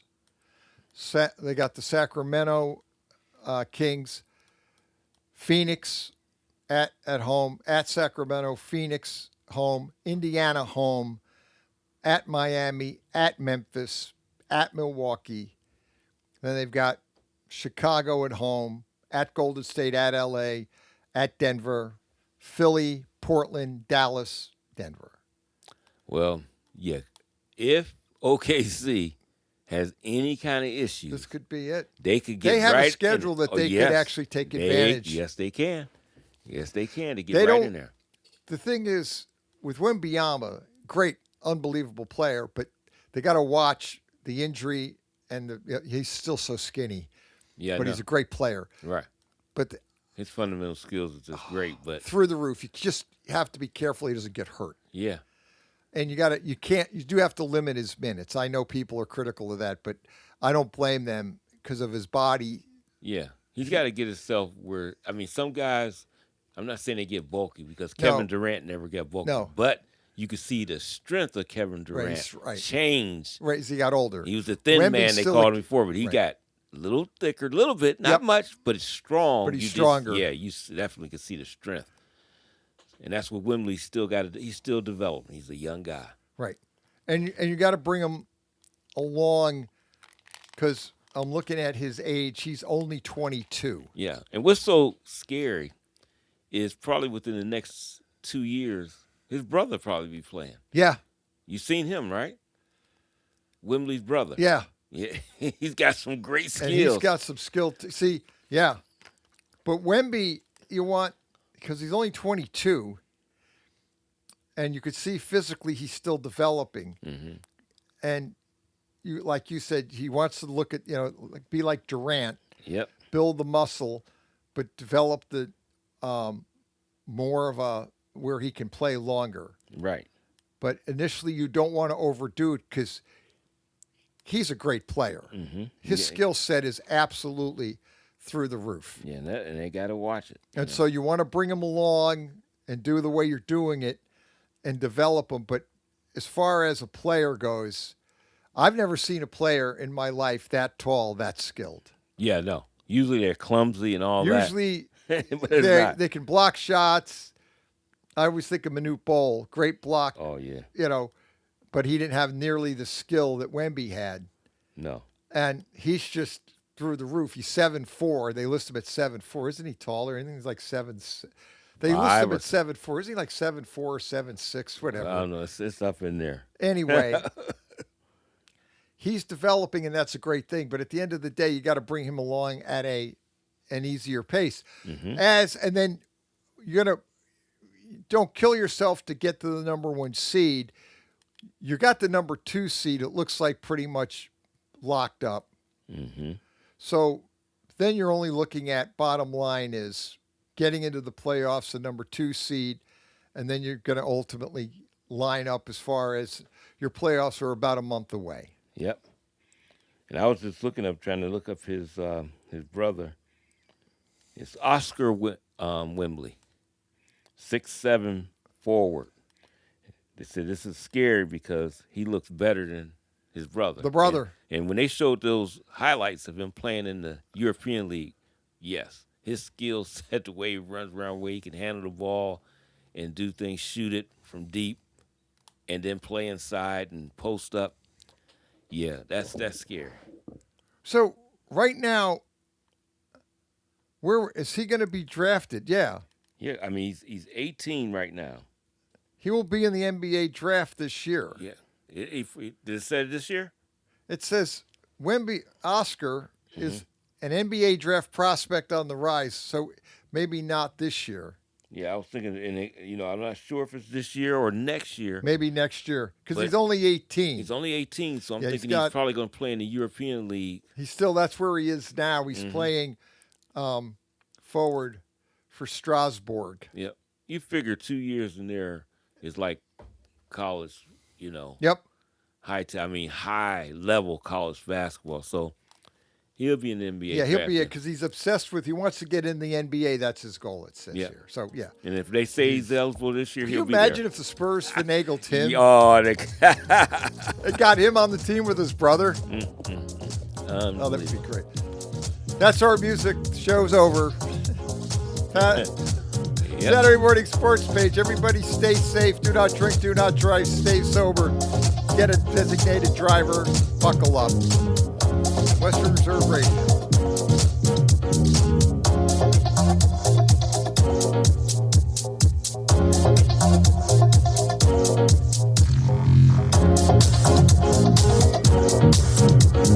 The stations that always keep you in the zone. I love it. It's awesome. Western Reserve Radio, Western Reserve Radio 2, and City View Sportscast, Youngstown, Ohio.